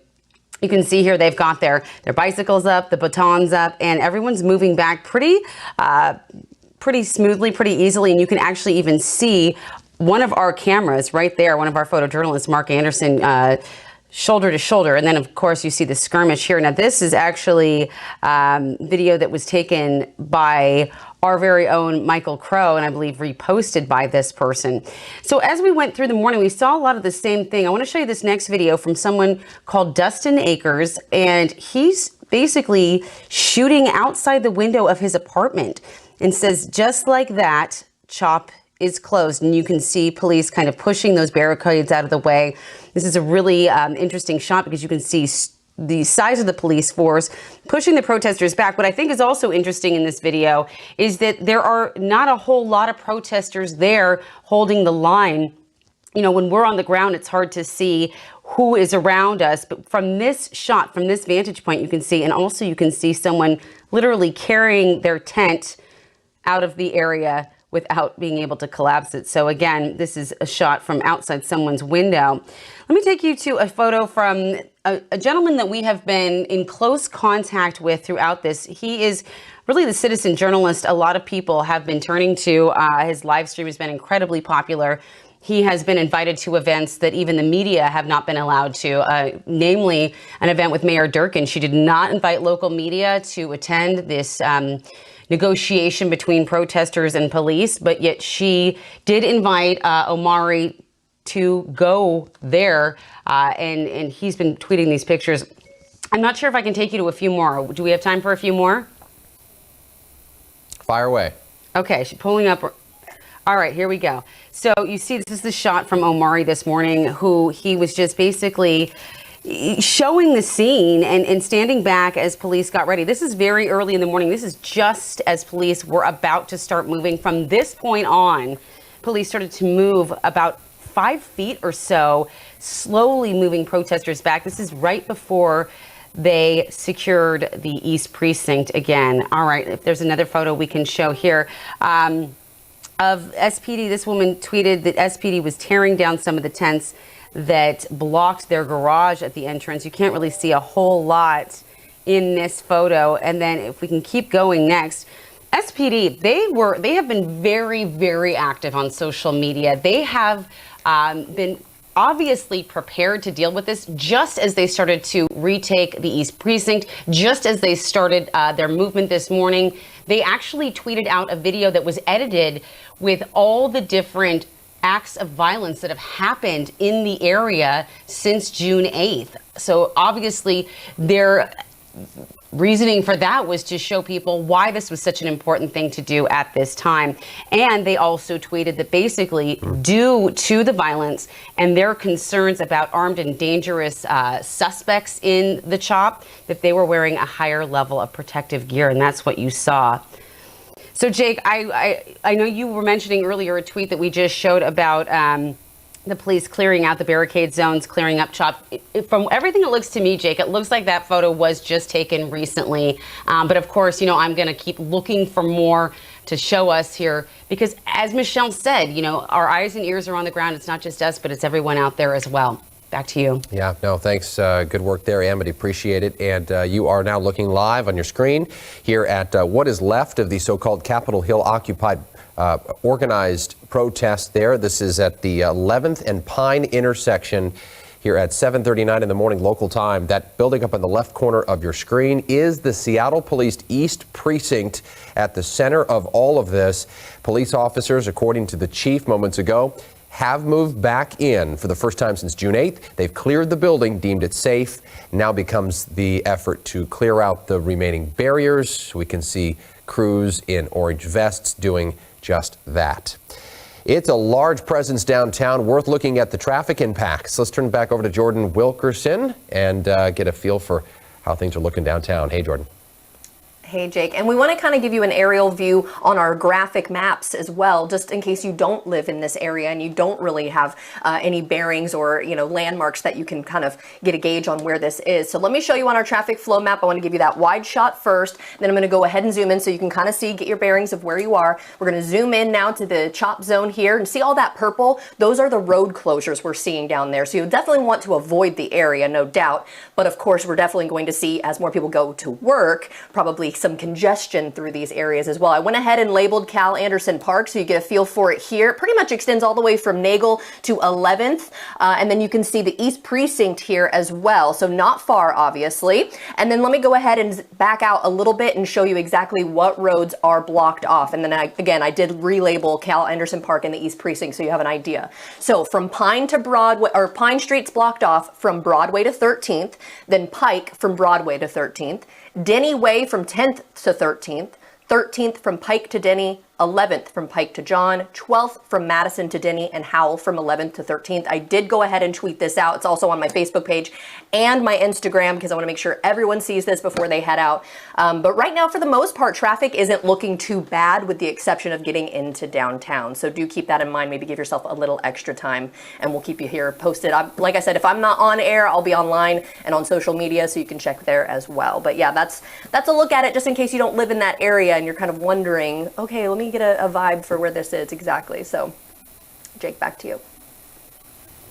All right, thank you, Jordan. I'll take it from here. We are getting a live look now from Converge Media. This is a live stream that is being shared on social media platforms, and you can see there are still some mini barricades up in the CHOP zone, and it looks like city crews are working. We see police there as well, but what we do not see any more protesters at this time, and that's what we've been seeing now for quite some time. Now, all morning long, we have been able to kind of watch what police are doing, and we thought we saw Carmen Best, the police chief, on scene very early this morning. We did catch her probably less than an hour ago talking to reporters, and this is what she had to say. Well, in terms of the East Precinct, the mayor's order makes it clear that this area is off limits at this time, and so no one should be in the area, and we'll be enforcing that fully. We have no other threats to any other facility at this time, but clearly, we'll be having additional staffing in all of our areas. So then again, you heard from Chief Carmen Best probably within the last hour talking to reporters there. She said that there have been several arrests today. We know of at least 13 as tweeted by the police department.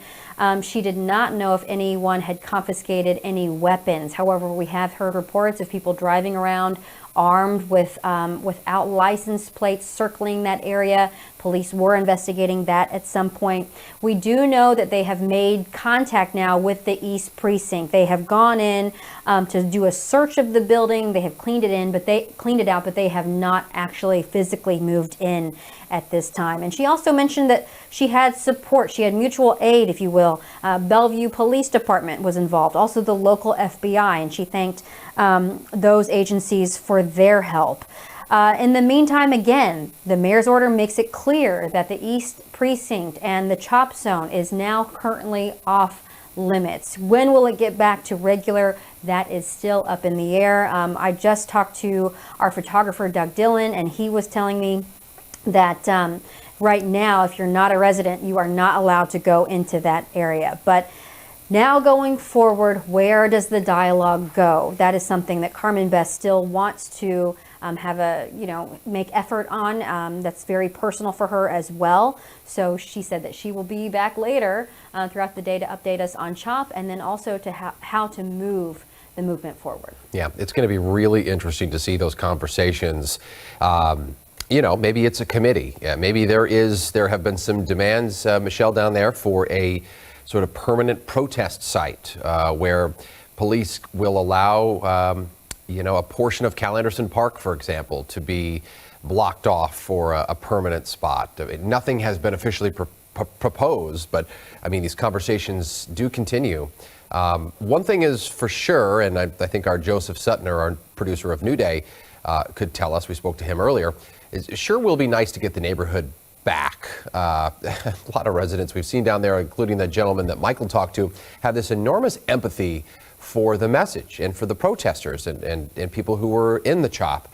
But enough is enough, according to the chief. It's time to regain control of the city streets. Many ask, why did it take so long? Nonetheless, here we are, now some three and a half weeks after the CHOP was created in earnest. Ask and ye shall receive. Joseph Suttner now joining us back here live on the phone. Joseph, you live right there above the CHOP, and you've been up and at 'em since about 4 a.m. this morning. How have things changed? What are you seeing? Good morning, Jake. Well, I'm looking at the CHOP right now, or what's left of it, and, there's been SDOT crews, and now there's police in there kind of just looking around, seeing, probably what they need to do next to get it cleaned up. But yeah, I mean, it's kind of a chaotic scene in just terms of like what it looks like. I mean, there's fencing all over. There's like an abandoned car. There's, pieces of plywood all over the place. It looks like they're just trying to kind of get started cleaning up. In terms of number of people that you've seen, how does it compare now, protester-wise? Let me look over the other way. There's maybe 5 people at the intersection of 12th and Pike, maybe a little more on the other side, but it's very quiet in terms of protesters. I think most of them have moved more towards the Cal Anderson Park area. Mm-hmm. Yeah, it's going to be interesting, don't you agree, to sort of see how this all unfolds, what it's going to get back to, in the next day or 2 or 3 here. I guess, frankly, are you going to be happy to see this CHOP go away? Well, who knows what's going to happen. This whole area has been absolutely crazy since the end of May when, the protests were happening downtown. That was the very first day that police started putting up these barricades up here. So, I mean, it's basically been a whole month of just completely not knowing what's going to happen next. And I will say that feeling is still here because, I mean, yes, police have cleared the area out, but there's a lot of, feelings out there still. So I don't think protesters are just going to call it a day and go home. I don't think this is anywhere near being over. Yeah. One of the responses that Council Member Shama Salwant was giving in response to the shootings and the violence there at the CHOP, she's been a very strong defender of CHOP. She had said, well, there are shootings on Capitol Hill anyway. And I think that raised a lot of eyebrows. And I'm curious, you living there in Capitol Hill, does that ring true? Do you hear about shootings all the time? I don't hear about them all the time. I mean, there are shootings in Capitol Hill. Sure. But, you know, I've never felt unsafe in my apartment before, you know, the last 3 weeks. So, I mean, you know, there's like certain clubs that are a little bit rowdy, you know, kind of around this area. But, you know, this was very localized and unlike anything I've seen in the, 5 years I've lived in the Pike Pine corridor. Yeah. I mean, it's an otherwise beautiful place to live. I mean, for those of you at home who have never been to Capitol Hill recently, it's just a fascinating neighborhood in our country, frankly. Don't you agree, Joseph? It's a very nice, beautiful place. Yeah. Well, yeah, it's a very diverse area. Lots of, you know, restaurants and coffee shops. And, you know, Cal Anderson Park is really nice to be in. And the light rail's up here, so, you know, it's easy to get up here. And, yeah, it's a great neighborhood. I've really enjoyed living here. But this past month has not been super enjoyable. I'm not going to lie. It's been pretty stressful to live through. Yeah. Joseph, we appreciate your time this morning. Maybe get some breakfast, and we'll see you in the gang on New Day. Appreciate it. Yeah. All right. Thank you. Michelle. All right, the time now is 7:48. So let's give you a recap of what happened this morning. We know that the CHOP was cleared out maybe less than an hour. 13 arrests have been on record so far from the Seattle Police Department. We also heard from Chief Carmen Best probably within an hour ago, and she said that the police are not yet in the building. They are not yet in the East Precinct, but they did do a search of the building. They cleared it out. They have not moved in at this point, but that area will be off limits. The mayor's order makes it very clear that it is off limits to people at this point, and you could be arrested if you go into that area. Also, I touched base with our field crews. Doug Dillon is a photojournalist out in the area, and he says that if you're not a resident, you should not be in that area as well, and that's very clear. So when will things get back to normal? When will we see the regular Capitol Hill? That has yet to be seen, of course, in the coming days. But we also know that Human Services, Seattle Human Services Department is out on scene as well. Again, kind of reiterating that there was this concerted effort between city organizations and the police department, because not only has CHOP been cleared at this point, we know that HSD is out helping people who are homeless and in that area. So we know that the HSD made at least 124 engagements, as they call them. Some of those are duplicated, but within the last couple of days, really, they've been able to refer at least more than a dozen people to shelters. Also, they said 19 people to service providers that they've been able to connect. And then in the coming days, you know, a lot of people will want to get their stuff back. So they are holding on to possessions for people. No word yet exactly how they're going to get those back, but we heard from some protesters who said, I really want my artwork back, or, you know, we saw tents being cleared. So certainly there will be people who want their belongings back. So far, the message is that they're going to get those things back, but no word yet on how. So we do know that outreach workers are going to continue to stay in that area, and I'm just kind of looking at some of the blog posts out there to see what is happening from HSD. But again, it looks like the people in CHOP will get services rendered to them if they need it, Jake. Michelle, we're looking live again here at Live Video, streaming from what is called Converge Media. It is a local independent outlet that has been very, it's just fantastic coverage, frankly, on what's been happening with the CHOP and all that's surrounding it. There are reporting, according to Converge Media, that the city will continue with Human Services cleanup today. No doubt the city's navigation team, as it's called, will be down meeting with folks who are considered homeless, trying to find them just a safer place to be. CHOP it's just not a safe place. It's been lawless, from the chief's words. There have been 2 murders. There have been 4 separate shootings, at least, and multiple people injured. And as we see from this Converge Media video streaming here on your screen this morning, it's just a mess. And it's going to take some serious time to not only clean it up, but sort through people's belongings. And within the last 4 or 5 years, a new procedure has been put into place to collect these belongings, store them in a place that the potential owner could come back to get them before they are eventually discarded. So if you're wondering how that process works, that is something that is underway right now. And again, to recap, this has been an operation underway since about 3 hours ago. It was almost to the minute we started to see Seattle police moving in to the so-called CHOP in very large numbers with the goal of getting to that East Precinct, clearing everybody out under an emergency order from Mayor Jenny Durkan signed overnight. And in the words of the police chief, Michelle, a few moments ago, Black Lives Matter. Here comes, looks like Police Chief Durkan again. These are live pictures. I'm sorry, Police Chief Best, thank you. Live pictures here as she assesses what's going on. In her words earlier, Michelle, as we heard her say, Black Lives Matter, she wants the meaningful movement to continue, just not like this. Yeah, she wants meaningful dialogue, and that will be a big question for a lot of people, how to move this message forward. A lot of people felt like the message was lost in these last few days, especially. So moving forward, how do we do that? Now, we are also trying to get inside the CHOP this morning to see if we can get a better look. We're seeing this live image from Chief Carmen Best, but, you know, can we get that vantage point? We will certainly try. In the meantime, Michael Crow has been talking to protesters all morning long, and here's listen into how he caught up with one of them.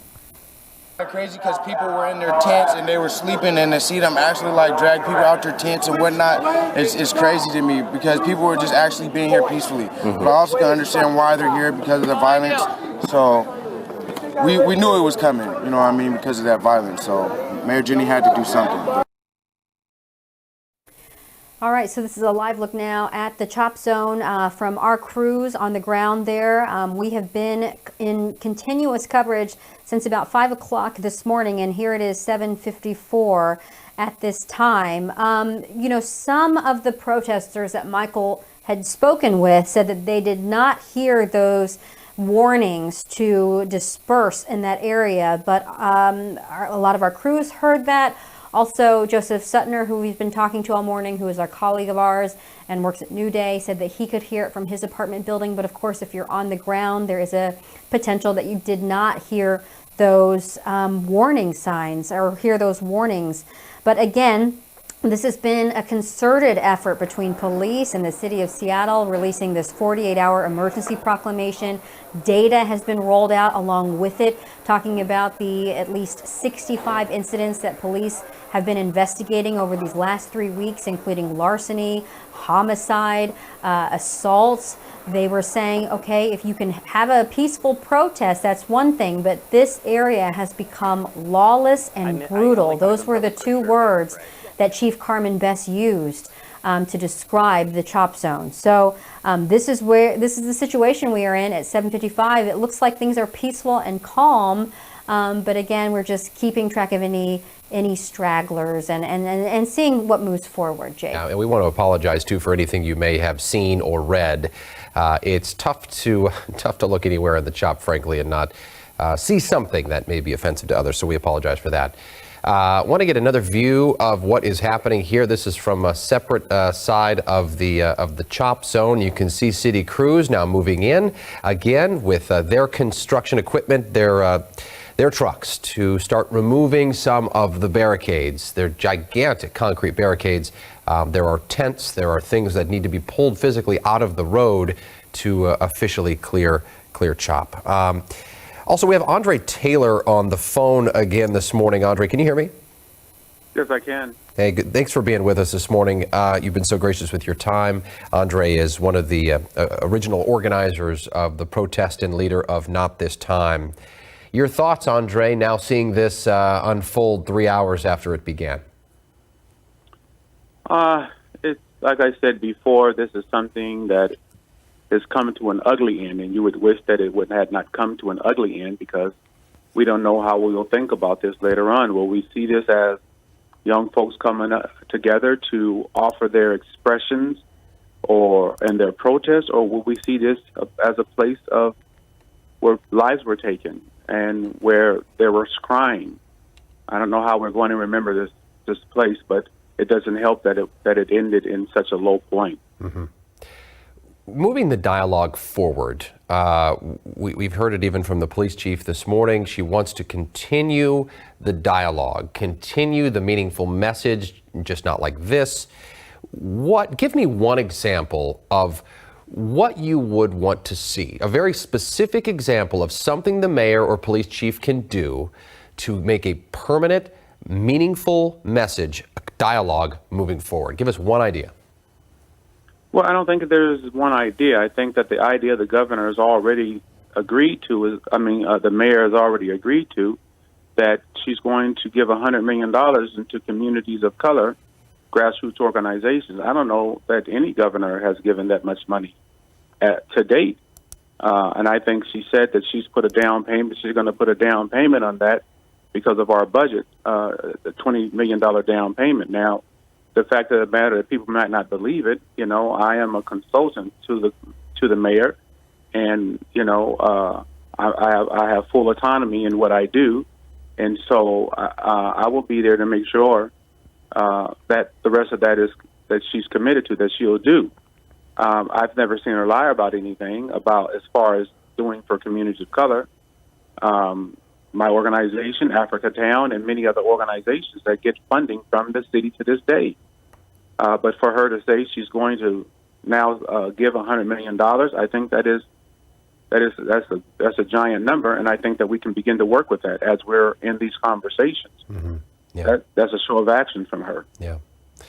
Audrey Taylor, so gracious with your time. We appreciate your important perspective. Thank you. Michelle? If you are just joining us from home, we have been in continuing coverage both on King and Kong as police have cleared out the CHOP zone in Capitol Hill in Seattle. 8 o'clock this morning looks very different and quiet now, and CHOP has been dismantled since a little after 5 o'clock this morning. Police moved out protesters and they have reclaimed the police department, the East Precinct there. And this has been really a concerted effort between police and the city of Seattle and other city organizations, releasing a 48-hour emergency proclamation. Also, they've rolled out data on the criminal activity that has taken place as well in the last 3 weeks. So Michael Crow has been following this all morning long. He joins us live now with the very latest. Michael, good morning. Hey guys, hi. So this is the core CHOP zone, right, that we've seen right in front of the East Precinct. This is where earlier this morning we were showing you those pictures of police pushing protesters out of this area down 12th going south. You can see here, this is what remains now that the sun has risen, right? That is the East Precinct you're seeing right there. We are watching as crews dismantle the barriers there.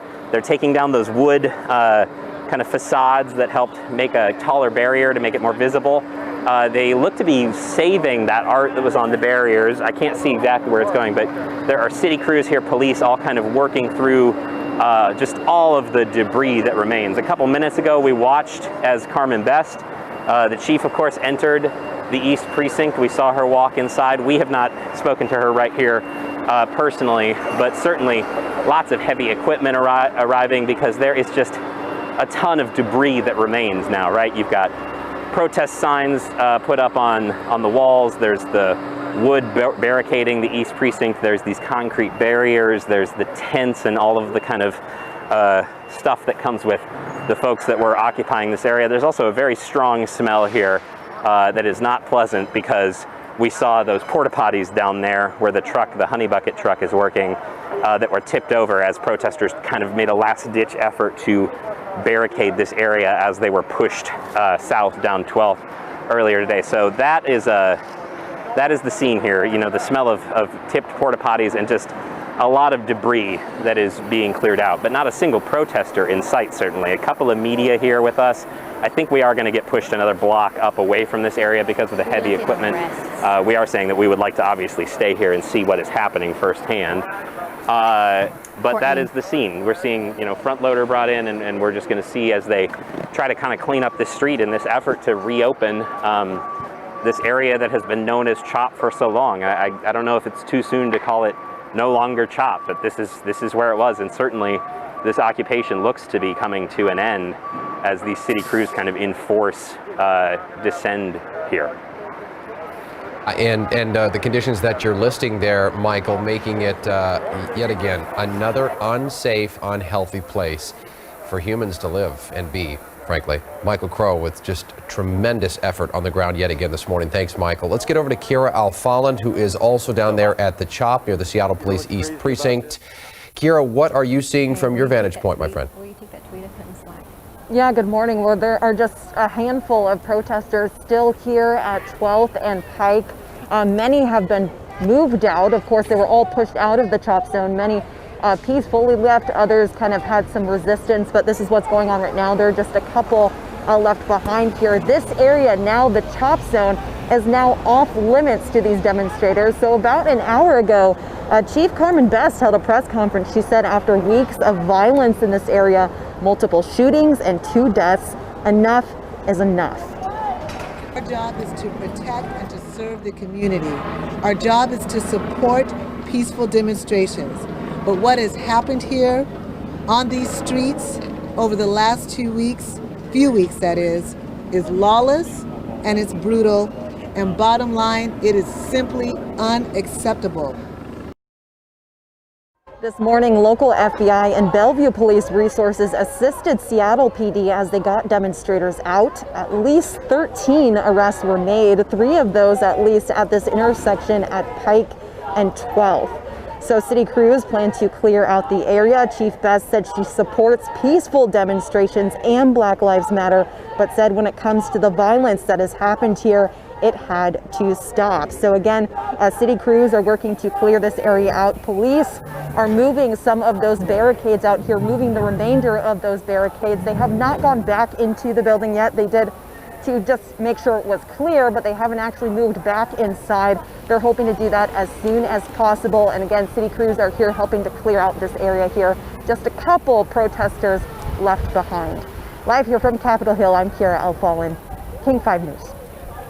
All right, thank you so much, Kira. We want to take a live shot now, and what we're seeing SDOT workers are in the CHOP zone as well. They are bringing in equipment and moving barricades at this point again. So that is continued movement happening in the CHOP zone and making that area whole again. Now, we do want to give you an update from the Seattle Police Department because as of about 20 minutes ago, officers have made 23 arrests, they say, in the CHOP zone for a range of things, ranging from failure to disperse, obstruction, resisting arrest, and also assault. And then what you're seeing here is that one of the people who were arrested, a 29-year-old man, was in possession of a large metal pipe and then also a kitchen knife when he was taken into custody. And the police department used this ruler to show how big the kitchen knife is. And you can also see that there is some sort of there is something on that knife. I'm not a forensic expert. It kind of looks like blood, but that is something that the police have been doing all morning long, is having someone dedicated to this Twitter account to hopefully give transparency to the public on what they are doing. Again, 23 arrests in since 7:45. That makes that is counting because continues to rise because all morning long it's been about 13. So we're just seeing an uptick in arrests this morning, Jake. Yeah, that's disturbing to see that. You can't see that knife that you were talking about. If you're on Twitter, I urge you to go to the Seattle Police Department website and the Twitter account and see it. It's a serious weapon. All right, live pictures back here again as crews get into position. Just behind, I believe this is Doug Dillon, just behind our photographer here, they have those city crews moving in with excavators and trying to clear things out physically. Another observation I'm able to make here, traffic is now moving through the CHOP zone. Michelle, that's probably the first cars I've seen from the general public able to drive through. They wasted no time, the barrier's up, and now cars are driving through. I'm pretty sure that, I'm getting a little backwards maybe on our live shots, guys, but it looks like that was an area that was closed, that's now open to traffic. Maybe Kira could answer that question on the ground there, but that would be some progress, Michelle, wouldn't you say? I mean, letting the general public physically move through there with their vehicles, it's a big deal. Yeah, I would say that would be a big move. It's unclear, though, whether they would be able to stop, though, and maybe patronize a business, though, right? I mean, from what we understand, that area is still off limits for folks.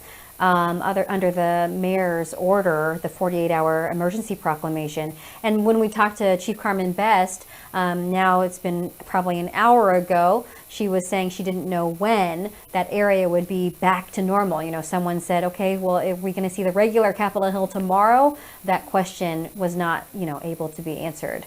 But let's go ahead and take a look at Cal Anderson Park. Earlier we have seen police trying to clear out that area. They were looking at restrooms, they were clearing out tents. We also know that Human Services, the Human Services Department of Seattle, has been on scene trying to reach out to people and have actually made some fairly decent headway, I guess you would say, in terms of placing people in the right places. So there have been people who are living unsheltered or living homeless, living as homeless folks.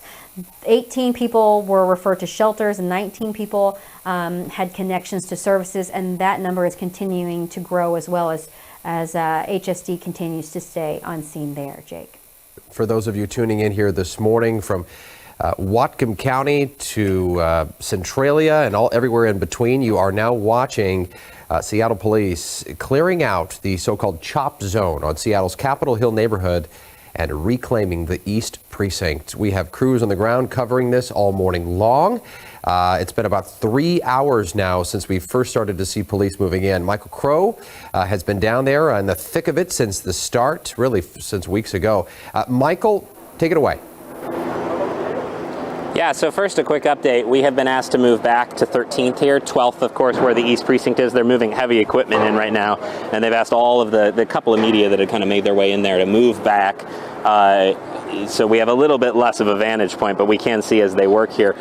Here with me is our photographer, Mike, who had this morning was embedded with police to provide an independent camera.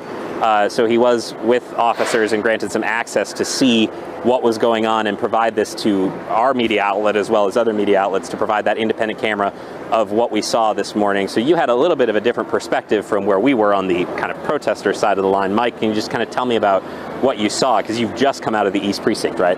Yeah, I just came out of the East Precinct. SWAT has spent the last half hour or so clearing it, just seeing what sort of damage is inside. From what we can tell, it doesn't look like anyone was able to get inside and do any sort of damage in there. All the officers that normally are in the East Precinct started going back in. They were very excited to go back inside and kind of just be back. And they kept saying, "Hey, we're home." That's what they kept saying.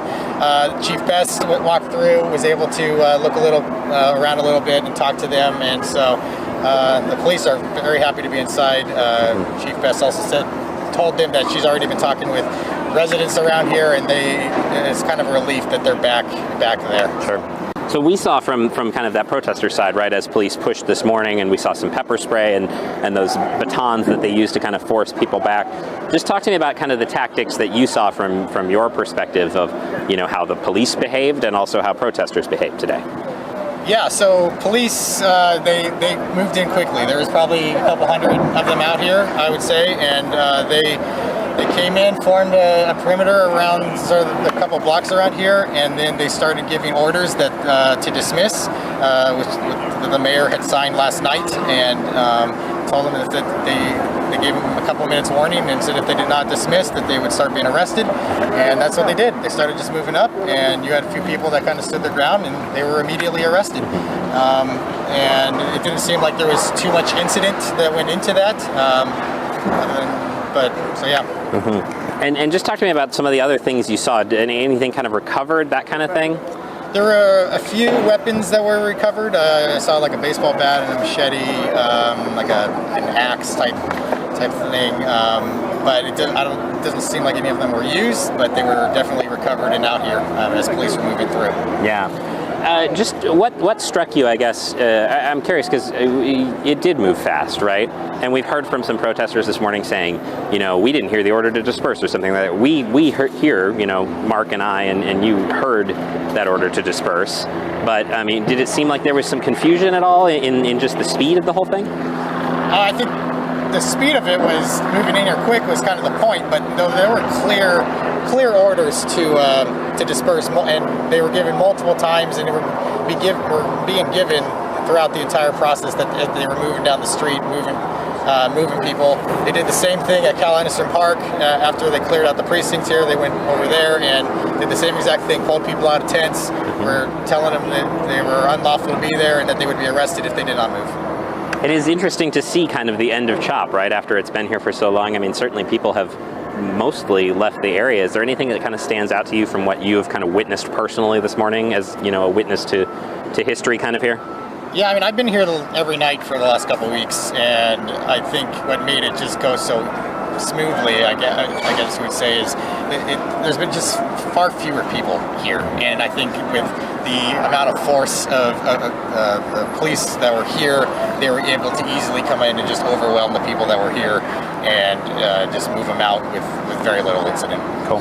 Thank you very much, Mike. I'm looking forward to seeing all that video. So Mike, of course, our photographer that was allowed to embed with SPD this morning to provide an independent camera. Mark, don't back up. You're going to step into somebody there. To provide that independent camera so that we could see from, you know, a little bit better vantage point what was going on and share that with other media outlets, of course, because it is important to make sure that we have that independent perspective, a journalist there to witness what is going on from everyone involved, which is our job. So that is what Mike has been doing this morning, and I believe has just gone off to kind of debrief on that. So we will be catching up with him a little bit later, and I'm very much looking forward to seeing what he captured this morning. We, of course, saw some from our perspective, which usually when we end up on these things, we are not allowed past a line, right? We are on the street with the public, and so we got pushed back, right, as police moved down 12th.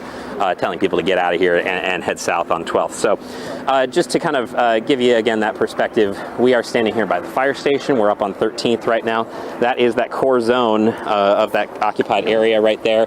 Heavy equipment moving, barriers, they're loading it up on a flatbed there. We are kind of seeing their cops are leaving, honestly. We're seeing kind of those folks in tactical gear and SWAT gear taking a break. You know, it is not quite as tense as it has been, but certainly there is a perimeter being held around Cal Anderson Park and around this precinct, several blocks where people are being allowed to leave and not allowed to come back in, making sure that, folks kind of disperse through this area as police have declared it unlawful to gather here, and the city has, of course. So that's what we've got right now. Yeah, good to see the heat getting turned down there, and I'm with you. Just incredible access for Mike and for you, and just an incredible job, my friend, as always. Thanks for your update. Be safe. Back to Sky King here for a look overhead, and back to Michelle for a look at least one or two of the weapons that were seized this morning. Michelle, what are we learning there? Yeah, so we know that at 7:45 there have been at least 23 arrests this morning. This is the latest coming out from Seattle Police.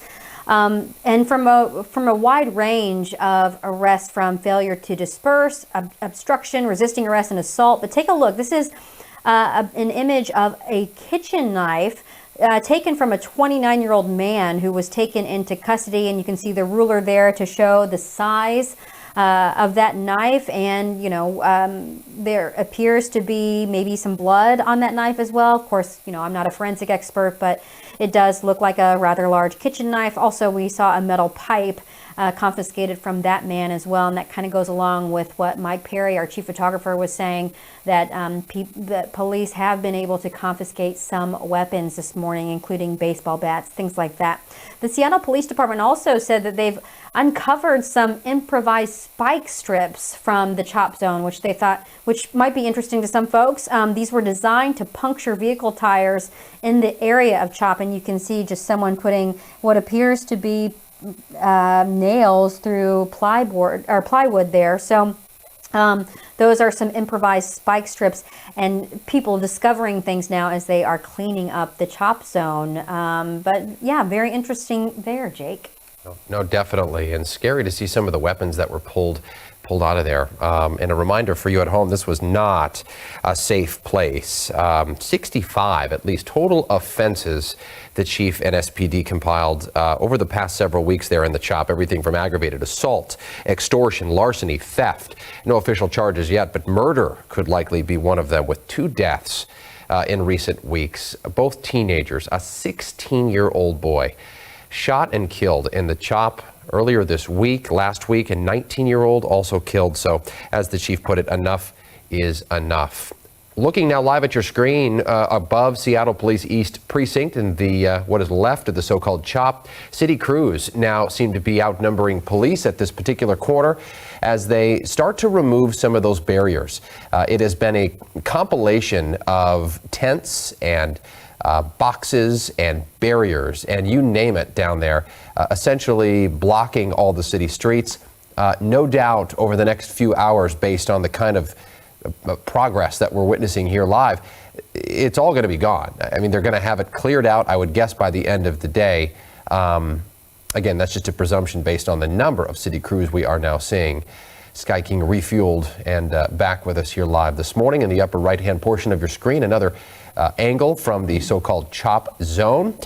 Mission essentially complete in large part when you consider what police have been able to do over the past 3 hours. It was 2 minutes to 5 this morning when the order came down. It was released publicly, at least, from Mayor Durkan, Michelle, that executive order of public safety ordering everyone to clear the CHOP. That is when police moved in. It was about 25 minutes from that point when essentially they had made it to the East Precinct, moved in, started clearing it, and it has now been cleared for safety reasons. And now begins the cleanup. It's going to be hopefully the people, and I'm thinking too, hopefully the people who are homeless, who decided CHOP was a safe place for them to be. I really hope that they were able to find a safe place to go this morning. The city's navigation team, Michelle, is down there helping them out. Yeah, they've made contact with a few people, and they also said that anyone who has belongings, they are going to try to keep those belongings and store them for folks. So there's no word yet on how people will get those belongings back. But nonetheless, there is that effort being made. And I want to just give a clarification because I've been in contact with one of our crews, specifically Doug Dillon, and he said that the vehicle that we saw going through the CHOP zone, driving through, was not a private vehicle. Those were worker vehicles and police vehicles. So they are letting, he says, a few people walk by 13th, but they can't go any further past or farther past 13th. So that's just a little tidbit of information because, you know, when will Capitol Hill look normal again? When will it be back to business? Not this morning for sure, but again, we had maybe thought we had seen a private vehicle go through, but that was not the case. Jake, it's been really interesting to see because this has been such a concerted effort between the city, city services, and the police department coming up and releasing this 48-hour proclamation, emergency proclamation, and then rolling out data that has said this CHOP zone has not been a safe place. You've mentioned it before. We've mentioned it this morning, talking about those 65 incident reports that have taken place, 2 of which were homicide. And that is just what the police could investigate. We've heard during these last 3 weeks of crimes, potential crimes happening, but police have not been welcomed to investigate. And even though we know that there is a homicide investigation, we understand that the crime scene has been corrupted as well. So moving forward, it will be interesting to see how the police continues to investigate those incidents and also close those cases. And then we've got to talk about the dialogue moving forward that this community wants, the peaceful protesting that has been taking place. What happens next when it comes to reallocating funds throughout the police department or defunding the police department? This is not an issue that is going to go away. We've seen this in Minneapolis. We've seen this in New York, where city councils have already decided, yes, we're going to defund the police department, and this is how we're going to start reallocating money. This is on the minds of Jenny Durkan. You just heard from Andre Taylor, who said he works with the mayor and she has made some big promises. He intends for her to follow through with those. So, you know, yes, a lot of focus today, the headlines today will be CHOP zone cleared, right? But now the work has to be done in terms of the dialogue. Yeah, and if the headline at this moment were to be written, it might be CHOP being cleaned. Quite the effort on our screen here. And just to, you know, put an exclamation point on what you just said, Michelle, I mean, the dialogue has to continue. I mean, I don't think anybody down there, you know, including a lot of the cops, and of course the demonstrators, have anything against Black Lives Matter movement. It's not about the message this morning. It's about reclaiming the city streets. It's about approaching, the conversation in a safer, more meaningful way. The original organizers were disappointed in recent weeks about what they'd seen from CHOP. So there is a huge demand for the message, the dialogue to continue. What that will look like has yet to be seen as Sky King relocates here. I want to get back to a little bit of video here just to frame up again what we've been talking about all morning. If you're just waking up and joining us, we are simulcasting on both King 5 and King 5 mornings on Kong to bring you the latest in the so-called CHOP zone. This from a few hours earlier this morning when Seattle police moved in large numbers to reclaim the city streets. Protesters were giving much resistance to the police in recent days, recent minutes. At least 23 arrests have been made this morning, but it was in relative quick order that police were able to go in and clear out the CHOP once and for all. Here is one of those protesters who spoke with us at that point. We're being shut down right now as peaceful protesters because of a pre-existing gang problem that already existed in Cal Anderson Park that the Seattle Police Department is all accountable for. Sky King giving us an image again of another street corner here, same street corner. This is 11th and Pine. The top right portion of your screen there, that building with the sort of blue trim, that is the Seattle Police East Precinct. And next to it as well, Michelle, our businesses. They have been, coronavirus still looms large over everything. Of course, if you're a business owner, the virus, the pandemic has been a crippling event. But for those business owners down there, who many have even filed lawsuits against the city, this is a massive relief. To not be able to go to your home or your business, that has to be just a horrible feeling. Well, we've heard from a lot of business owners who have said they would only speak anonymously to King 5 because they did not want to get their messages mixed, that they didn't support the Black Lives Matter movement. A lot of business owners have said we want to support the movement, the peaceful protesting, but what is happening in CHOP, or what has happened recently in CHOP, was not safe. And so, we even saw businesses in the very beginning helping the protesters, offering food and water and services to folks. And they're, when things turned deadly for two people, and we had those 4 shootings, that was when people really started to feel that the message had been lost, right? And even when we talked to Andre Taylor, he said something happened, the message was lost. He hated to be right about CHOP, he said, and he hated that it has ended on this low note for a lot of people because there is an important message that needs to be moved forward in his eyes. And one thing that Andre Taylor is doing, and we've mentioned this on the news, is he is part of the governor's new task force that really is going to be looking at independent investigations involving police use of force. That is one way that people are trying to move this dialogue forward when we're talking about how Black Lives Matter and the protests there. This review of the I-940 structure of an investigative protocol, that is something that is really on top of mind from the top down from Washington State. And there are a number of people on this task force, including Andre Taylor, who lost his brother to a police shooting back in 2016. So this is certainly, just one way the dialogue moves forward, but it has been, it's been a mixed bag, right, for a lot of people who are directly impacted by CHOP, whether it was business owners or residents, people who wanted to support the movement, but did not want to support the violence that was happening inside. It's interesting too. It makes you wonder about what this all would have looked like if it weren't for the coronavirus pandemic. I go down there to CHOP, and you see a lot of the same energy that you see at May Day protests, at, you name it in the city. Seattle is, famous for protests at this point. But nothing like the CHOP has ever happened before. And when you go down into it, you hear from people who, why are you here? Oh, I'm furloughed.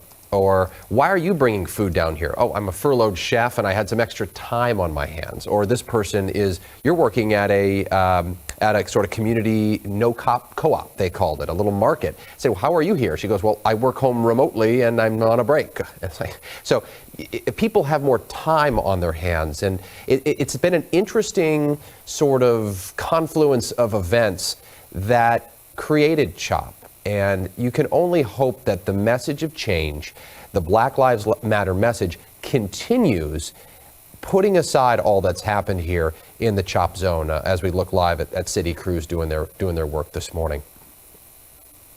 It's been interesting, Jake, to see this powder keg, as you mentioned. Let's talk about, just kind of give you a recap of what has happened this morning. We know that there have been more than 20 arrests this morning from Seattle police. They have confiscated weapons as well, including some fairly large kitchen knives, some baseball bats, a metal pipe.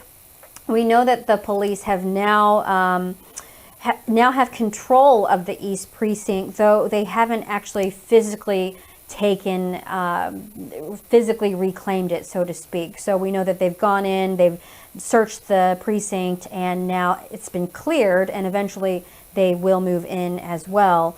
But again, that area is off limits to the public. The mayor has been very clear in this proclamation on what will happen when people go there, and they're not allowed to go there unless you live there, of course.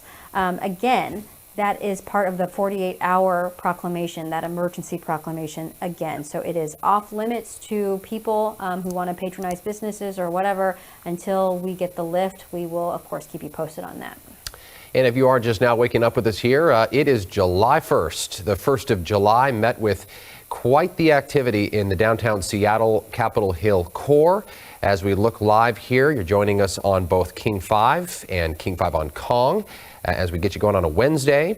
An emergency order from the mayor of Seattle was issued overnight, demanding that everyone and anyone in the Capitol Hill Organized Protest Zone, or CHOP, be dispersed, be removed from that particular street corner, including Cal Anderson Park. That was at 4:58 this morning that order was made public.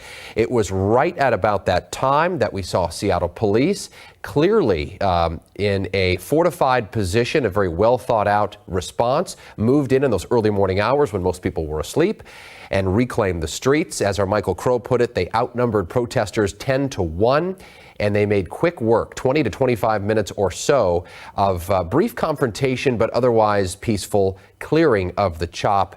As Michelle just mentioned, 23 arrests made, multiple weapons seized, and the work now continues still. It's not over yet. Police were investigating some suspicious vehicles that were driving around. There was concern about the West Precinct, which is a mile and a half or so from the east. The police chief putting those fears to rest. She's saying everything appears safe right now. Police have moved back into the East Precinct to clear the building. It has been deemed safe. And now we watch live over Sky King as the cleanup begins. Let's get down to Michael Crow, who has been covering it from the start. Michael, tell us about where things stand now, coming up on 4 hours since the start of the police presence down there. Sure. I mean, kind of all quiet, right? Compared to the push that we saw early this morning. We're up at 13th and Pine. That's the East Precinct right down there. You can see all those tents, that debris that is left over after protesters left. We were up there for a little bit. Police have asked us to come back here because they're moving heavy equipment in and out of the area because there's just a lot of work to do, honestly. There is a lot of kind of detritus there, stuff that was left over in the tents after police kind of ripped them up and pushed through and got those folks out of there. You heard those orders to disperse, of course, that we heard this morning, and then they moved in. We saw a little pepper spray. We saw a little scuffling, right, with some of those folks that didn't want to move. Obviously, you said that there were arrests made, but they are back in the East Precinct. It's right there, and kind of all quiet right now in terms of, I should say, like police response, but there is a bustle of city response. I mean, you can see that is an SPD truck coming in. You can see all those riot shields actually right there in the back of that truck, the apparatus response team, but lots of SDOT crews coming in and out. We've seen, front loaders with a jackhammer attachment to break up those cement barriers, large flatbeds to move all that stuff out of there. An update too, I was talking to a sergeant over on the far side of Cal Anderson Park who was telling me that there is plans to bring a team in that is going to catalog everything that was there kind of as evidence, right? So they want to make sure that they take pictures of what was where and why and that kind of thing and document it. And then they are planning on being able to release that to people. So there will be a process. I don't have a lot of details on that yet, but that is what I was told, is they want to document what was there and then release it to people, because we were hearing from some folks who were kind of upset about their belongings being trapped inside of Cal Anderson Park when police were not allowing any access. So again, city crews hard at work here, cleaning up what I guess you could say now was formerly the CHOP area, right? People have moved out here. We have not seen any protesters on this end. Maybe a group of 30 was coalescing on the far side of Cal Anderson Park, but that is where we are at right now, right here in Capitol Hill. Yep, and just to continue on that point, Michael, the city's navigation team is, like you said, cataloging, as they typically do in these homeless camp cleanups. They put the stuff that belongs to folks in a special spot and they can go back to reclaim it. Michael, thank you. Let's get back live over the top here as we send it back to Michelle. All right, thank you so much, Jake. We want to check in now with Kira Alfallen. She's been bouncing around the area. And Kira, I'm just wondering what you are seeing at this point. Yeah, good morning, Michelle. Well, we are at 10th and Pike now. We're just a block away from Pine and Cal Anderson Park, where we're hearing that protesters or demonstrators are being pushed out of the park, being told that they will be trespassing if they do not leave. And we're also being told that some arrests could be made. But the police department has now regained control of the East Precinct in Capitol Hill, the CHOP zone. Those demonstrators have been moved out of the zone, and now we're hearing that zone is off limits. So about an hour ago, Chief Carmen Best actually held a press conference. She said after weeks of violence in this area, multiple shootings and 2 deaths, enough is enough. Our job is to protect and to serve the community. Our job is to support peaceful demonstrations. But what has happened here on these streets over the last 2 weeks, few weeks that is lawless and it's brutal. And bottom line, it is simply unacceptable. This morning, local FBI and Bellevue Police Resources assisted the Seattle Police Department as they moved demonstrators out of the CHOP zone. We know at least 23 arrests were made. Chief Best says she supports peaceful demonstrations and Black Lives Matter, but she says when it comes to the violence, she has seen enough as enough. We also saw, once we were closer to the CHOP zone, some business owners kind of come out and cheer, thankful that police were moving people out of the area. They're hoping to see things go back to normal. We know that right now city crews are still working on clearing out that area. They are not back inside the building yet, but we do know once they can, they plan to do that as soon as possible and resume operations. I'm live here in Seattle, Kira Alfallen, King 5 News. All right, thank you so much, Kira. Again, the time now is 8:35, and we have been in continuing coverage on both King and Kong, bringing you the very latest from the CHOP zone in Seattle as police moved in early this morning to clear out that zone and to move forward. As we have been mentioning this morning, we've received a lot of data, including videos and research of arrest records going back from the police department over the last 3 weeks. And now it is time to clean up this area. So we have seen SDOT crews move in, removing some miniature barriers, also barricades, excuse me. Also, we've seen them remove some homemade, I guess, or improvised spike strips that were made and designed to puncture vehicle tires in the area of CHOP. These are coming from people who were in that area, just nails basically in plywood. But the cleanup will begin. Who knows when we will see a regular Capitol Hill again? That is kind of like what is the next thing for businesses and for the people who live there. Right now, we know that there's a 48-hour proclamation that says this area is off limits to folks. But again, I think a lot of people want to know, okay, when are we going to see the regular Capitol Hill, Jake? And it is now 8:36 this morning, coming up on 4 hours since we first saw police fortifying in that area of Capitol Hill. Let's get back to those early moments. This about, say, 15, 20 minutes after police started moving in. Early in the days of CHOP, you saw a very similar scene, but this time around, as noted by Michael Crow, police just had the protesters outnumbered 10-1, as he put it. It's just a much different scene. Same tactics, police taking back the streets, moving everyone out. It was about a half hour later or so when we saw most of that work completed and Seattle police taking back control of that area. A local news agency called Converge Media, a group of citizen journalists, has been following this from the start. Hear from one of the organizers of Converge Media, Omari Salisbury, about what he saw. At very little resistance. We didn't see much force. It looked like the discharge of a rubber bullet when they were very first there by 12th Avenue Arts, and then affected an arrest. It looked like some pepper spray was used. But to be honest, the Seattle Police Department basically reclaimed the precinct in less than 30 minutes and at 5 feet at a time with the bicycle officers out in front. Omari Salisbury there with Converge Media. They're a good follow on Twitter, too, for updates. City crews here now live, continuing their work, removing barricades and belongings that were there in the middle of the street. Remember, this is right outside the Seattle Police East Precinct there on the right.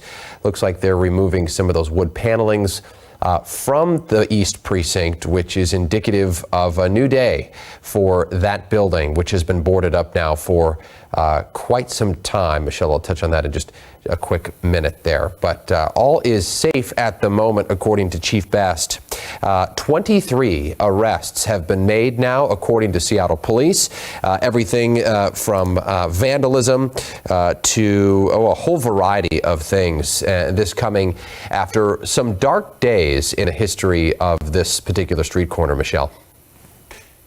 Yeah, Jake, in mentioning all of this, let's take a look back at the timeline. We know that CHOP formed about 3 weeks ago. It was originally called CHAZ, but the Capitol Hill Organized Protest, or CHOP, is the name that everyone's stuck with. This took several blocks of East Pine Street. The goal was to draw attention to racial injustice and police brutality and inequities. That was also followed by these cries to defund the Seattle Police Department. But since then, CHOP has been marred with violence and other issues. I think the big headlines were the 4 shootings that injured 6 people, left 2 people dead. And just the reiteration, these are, young lives, 19-year-old and a 16-year-old. Now, the city tried to remove those some of those barricades last Friday, but they backed off after they were met with protesters. Things got pretty heated on this morning's show last Friday when protesters were laying in the streets there. So SDOT crews finally managed to take them away yesterday, only to see protesters put up these makeshift barriers. And again, right now we know that the police department has reclaimed the East Precinct, but there is no word yet on when they will physically move in. But, who knows? Today could be the day when they do that. They've already cleared that building, so we will just have to wait and see there. But lots of cleanup. Michael Crow mentioned doesn't smell too good there right now because as protesters were moving out, they dumped over a lot of honey buckets and still mini barricades and improvised spike strips. A lot of damage left behind. And a lot of folks also still want to go back and reclaim their items. There is artwork there. There are tents. There are belongings. And a lot of people need social services right now as well. Connection to shelters or potentially service providers. So that is the latest, but this has been 3 weeks now in the making, Jake.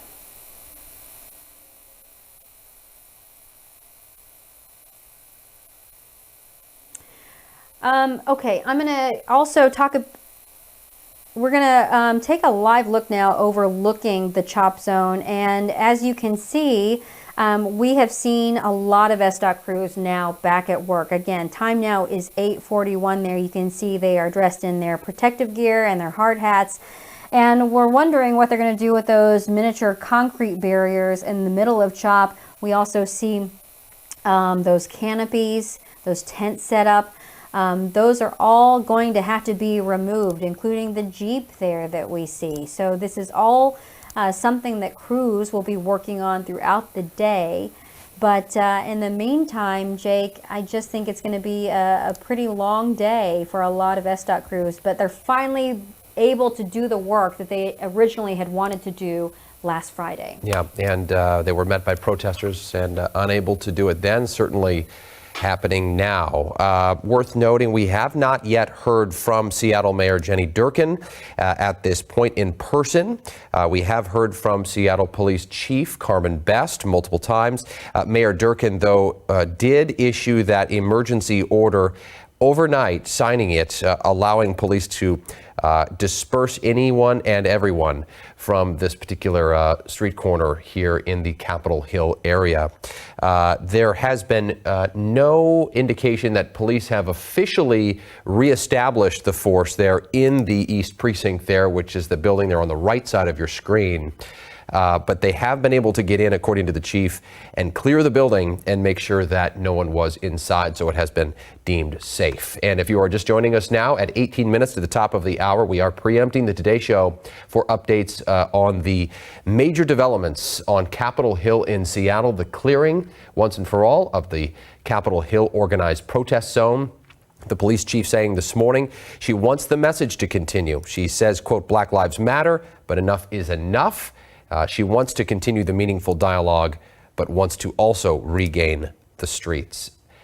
We have been hearing from our field crews on the ground. There were some firecrackers that were sort of lit off earlier this morning that had some people on the edge of their seats, hoping for the best there. And again, those were confirmed to be firecrackers. 23 separate arrests. Multiple weapons have been seized. I'm also looking at a lot of social media this morning from some of our crews there, Michael Crow among them, showing some of the moments when it really became tense at about in the 5 o'clock hour when we started to see some familiar sights. And here we are in the upper left portion of your screen. That is a pipe, a weapon that was seized by Seattle police. To the right there, you're seeing also other weapons, spike strips, according to Seattle police, that were found among the protesters. Also finding many who live in that neighborhood, who have a tremendous empathy for those that maybe they see eye to eye with when it comes to the message. There are many in that neighborhood who have actually been outspoken and even joined a collection of lawsuits against the city for what they call their lack of response in recent weeks to all that's happened in Capitol Hill. And we've heard from residents who are relieved in general to start feeling safe again as they leave their home there in really a beautiful portion of our city, Capitol Hill. Michelle, it has been since June 8th that we have seen Seattle police getting into the East Precinct. Seems to be a new day. Yeah, it has. And let's check in now with Michael Crow, who's been live all over that area this morning. Michael, you've had a very busy morning. Tell us what you're seeing now. Sure. So kind of the same situation we had for you before kind of continues here, right? We're at Pine and 13th here. That is the East Precinct down there on the left part of that corner. And you can see it's just a swarm of SDOT pickup trucks and dump trucks, and some front loaders were brought in the last hour or so. And they are just furiously at work to clear the debris in front of the East Precinct. I mean, we've seen, what's left of barriers, protest signs, some of the stuff from people that were living there, tents, stuff like that all kind of went into a pile, right, as police moved through this morning. Police have cleared this area. I mean, that is what we are seeing right now. There are not protesters left in CHOP. There was a group that last check over on the far side of Kelly Anderson, but it's certainly not, more than 20 or 30 that we saw. So certainly people living here in Capitol Hill have woken up to an interesting morning as they, look out their windows and see this police response and this SDOT response. But it appears that CHOP has been cleared out. We've seen Carmen Best, police chief, of course, enter the East Precinct. We are going to learn more, I think, today, right, as we get some images back from other cameras that we've had on the scene, and as we just hear from people about what has happened. We have seen some pepper spray get deployed. We've seen police use that move back tactic that they do where they kind of push in a line to move people back. We know arrests have happened, but here on Capitol Hill, the scene is relatively quiet in terms of law enforcement response. They are holding that cordon kind of around several blocks here just to make sure that people don't recongregate here. But yeah, cleanup continues. That's where we're at. It's going to be interesting to see how this develops. We were asked to move back here about a block. We were right up there. And I think, as you noted, the smell, because porta potties were toppled by protesters as they left the area. You know, I saw barricades with screws driven through them facing out towards Pike this morning. So all of that is going to be, I think, really difficult to clean up. It will take time. I'm not an expert. I couldn't tell you how long, but the process continues here on Capitol Hill as the city kind of has moved through to reclaim the occupied CHOP zone this morning. Michael Crow. All right, thanks. Yep, Michael Crow doing a heck of a job down there again for us this morning. Let's hope they clean up the porta potty mess. I just had a thought, Michelle, as well. Earlier today, I think we had an update, but to complicate some of the matters in the clearing process, a woman began going into labor down there. Michelle, what was the update on that? Well, it apparently she didn't end up needing to go to a hospital, and she didn't need medical transport. So, you know, being in that situation a couple of years ago, I know that sometimes you have false labor, and maybe that was the case there. But, you know, fire crews did go out to, or I should say the police called fire for help to assist her needs. And then upon assisting, they found out that she did not need to go to the hospital. Good. We're hoping the best for mom and baby. What a morning. Let's get down to Kira Alfalin. She has a close-up view of some of the cleanup and protesters remaining. Kira, good morning. Yeah, good morning. There are still just a handful of protesters here outside at Pike and 12, just outside of the CHOP zone. We did just see moments ago a protester who refused to move to let this city truck come through. She sat right in front of this truck, refused to move, and forcefully move her because she would not get out. It's like there is still some tension here this morning. Continue to stay here at the line.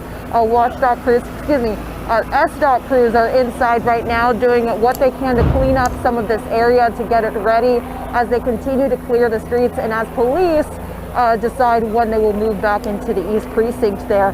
But we did hear from Chief Carmen Best just about an hour ago. She said after weeks of violence in this area, multiple shootings and 2 deaths, enough is enough.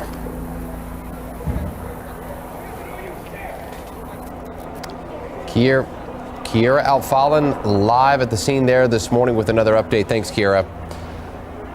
It's now 10 minutes to 9, and we are looking live again from Sky King as yet more city crews begin to arrive there outside the Seattle East Precinct in what I suppose you could formally now call the formal site of CHOP and what is left of it, but just a mess among city officials. And one of the operations that goes into a place like this, when you have so many homeless residents in Seattle also living in that area, is the city's navigation team, as it's called, goes from person to person and tries to personally connect these folks with the services they need to get into housing, get back on their feet. They are also among those working down there. That involves picking up the belongings and taking it to a secure location where presumably people can reunite with their belongings and find it at a later time. But they are asking anyone and everyone to not be in this area now as city crews do their work. And a lot of people living in that area getting a front row seat to history, really, Michelle. Joseph Suttner, our producer of New Day, among them, who lives basically right above that intersection, he's been giving us updates, says he just has not felt safe. I mean, violence is not new to Capitol Hill, and many of you texting and tweeting me about that this morning. And yes, I hear you. We know we cover crime on Capitol Hill. We're not saying it doesn't exist on Capitol Hill before this, but certainly fears and the dangers have been elevated in recent days, that according to people who live there.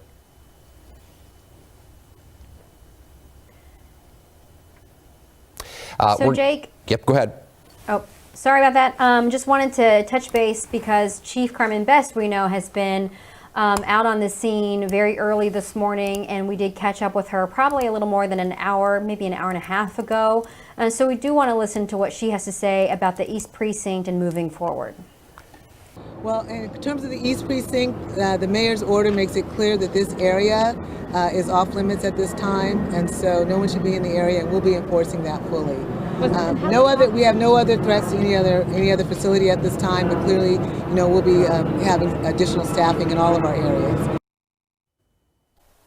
So again, you heard that the area there is off limits to people, unless of course you live there, I would imagine. But going back to what you were talking about, Jake, in terms of the human services department element, the navigational teams that are trying to reach people who are living unsheltered or living homeless in that area already, they are making some headway in that case. So they have said that they've made a list, or they've made 124 engagements, as they call them, or contacts basically, and some of them are duplicated efforts, but they have referred at least 18 people to shelters, 19 people to service providers. Those are really early figures, and they likely do not count this morning, but that is the effort that has been made probably over the last week or so to get some of the people who are living unsheltered the help that they need. And as you mentioned, Cal Anderson Park has a history of people who stay there overnight on a consistent basis, and were staying there before CHOP was ever formed.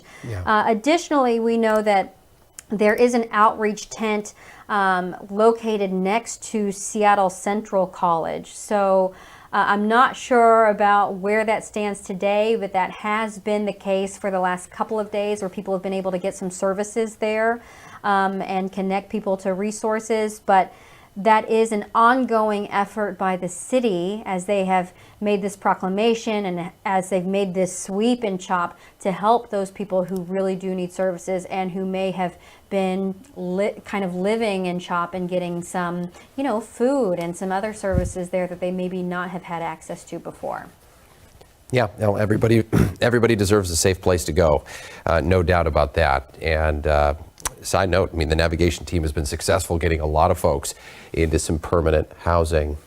If you are just joining us this morning, expecting to see the Today Show, we will get to that momentarily. We are broadcasting still live to the top of the hour here as we report on the latest developments in the Capitol Hill neighborhood of Seattle, which on June the 8th became the new home to what was called the Chaz, or Capitol Hill protest zone. At the time, it is just outside the police East Precinct. Today, it is no more.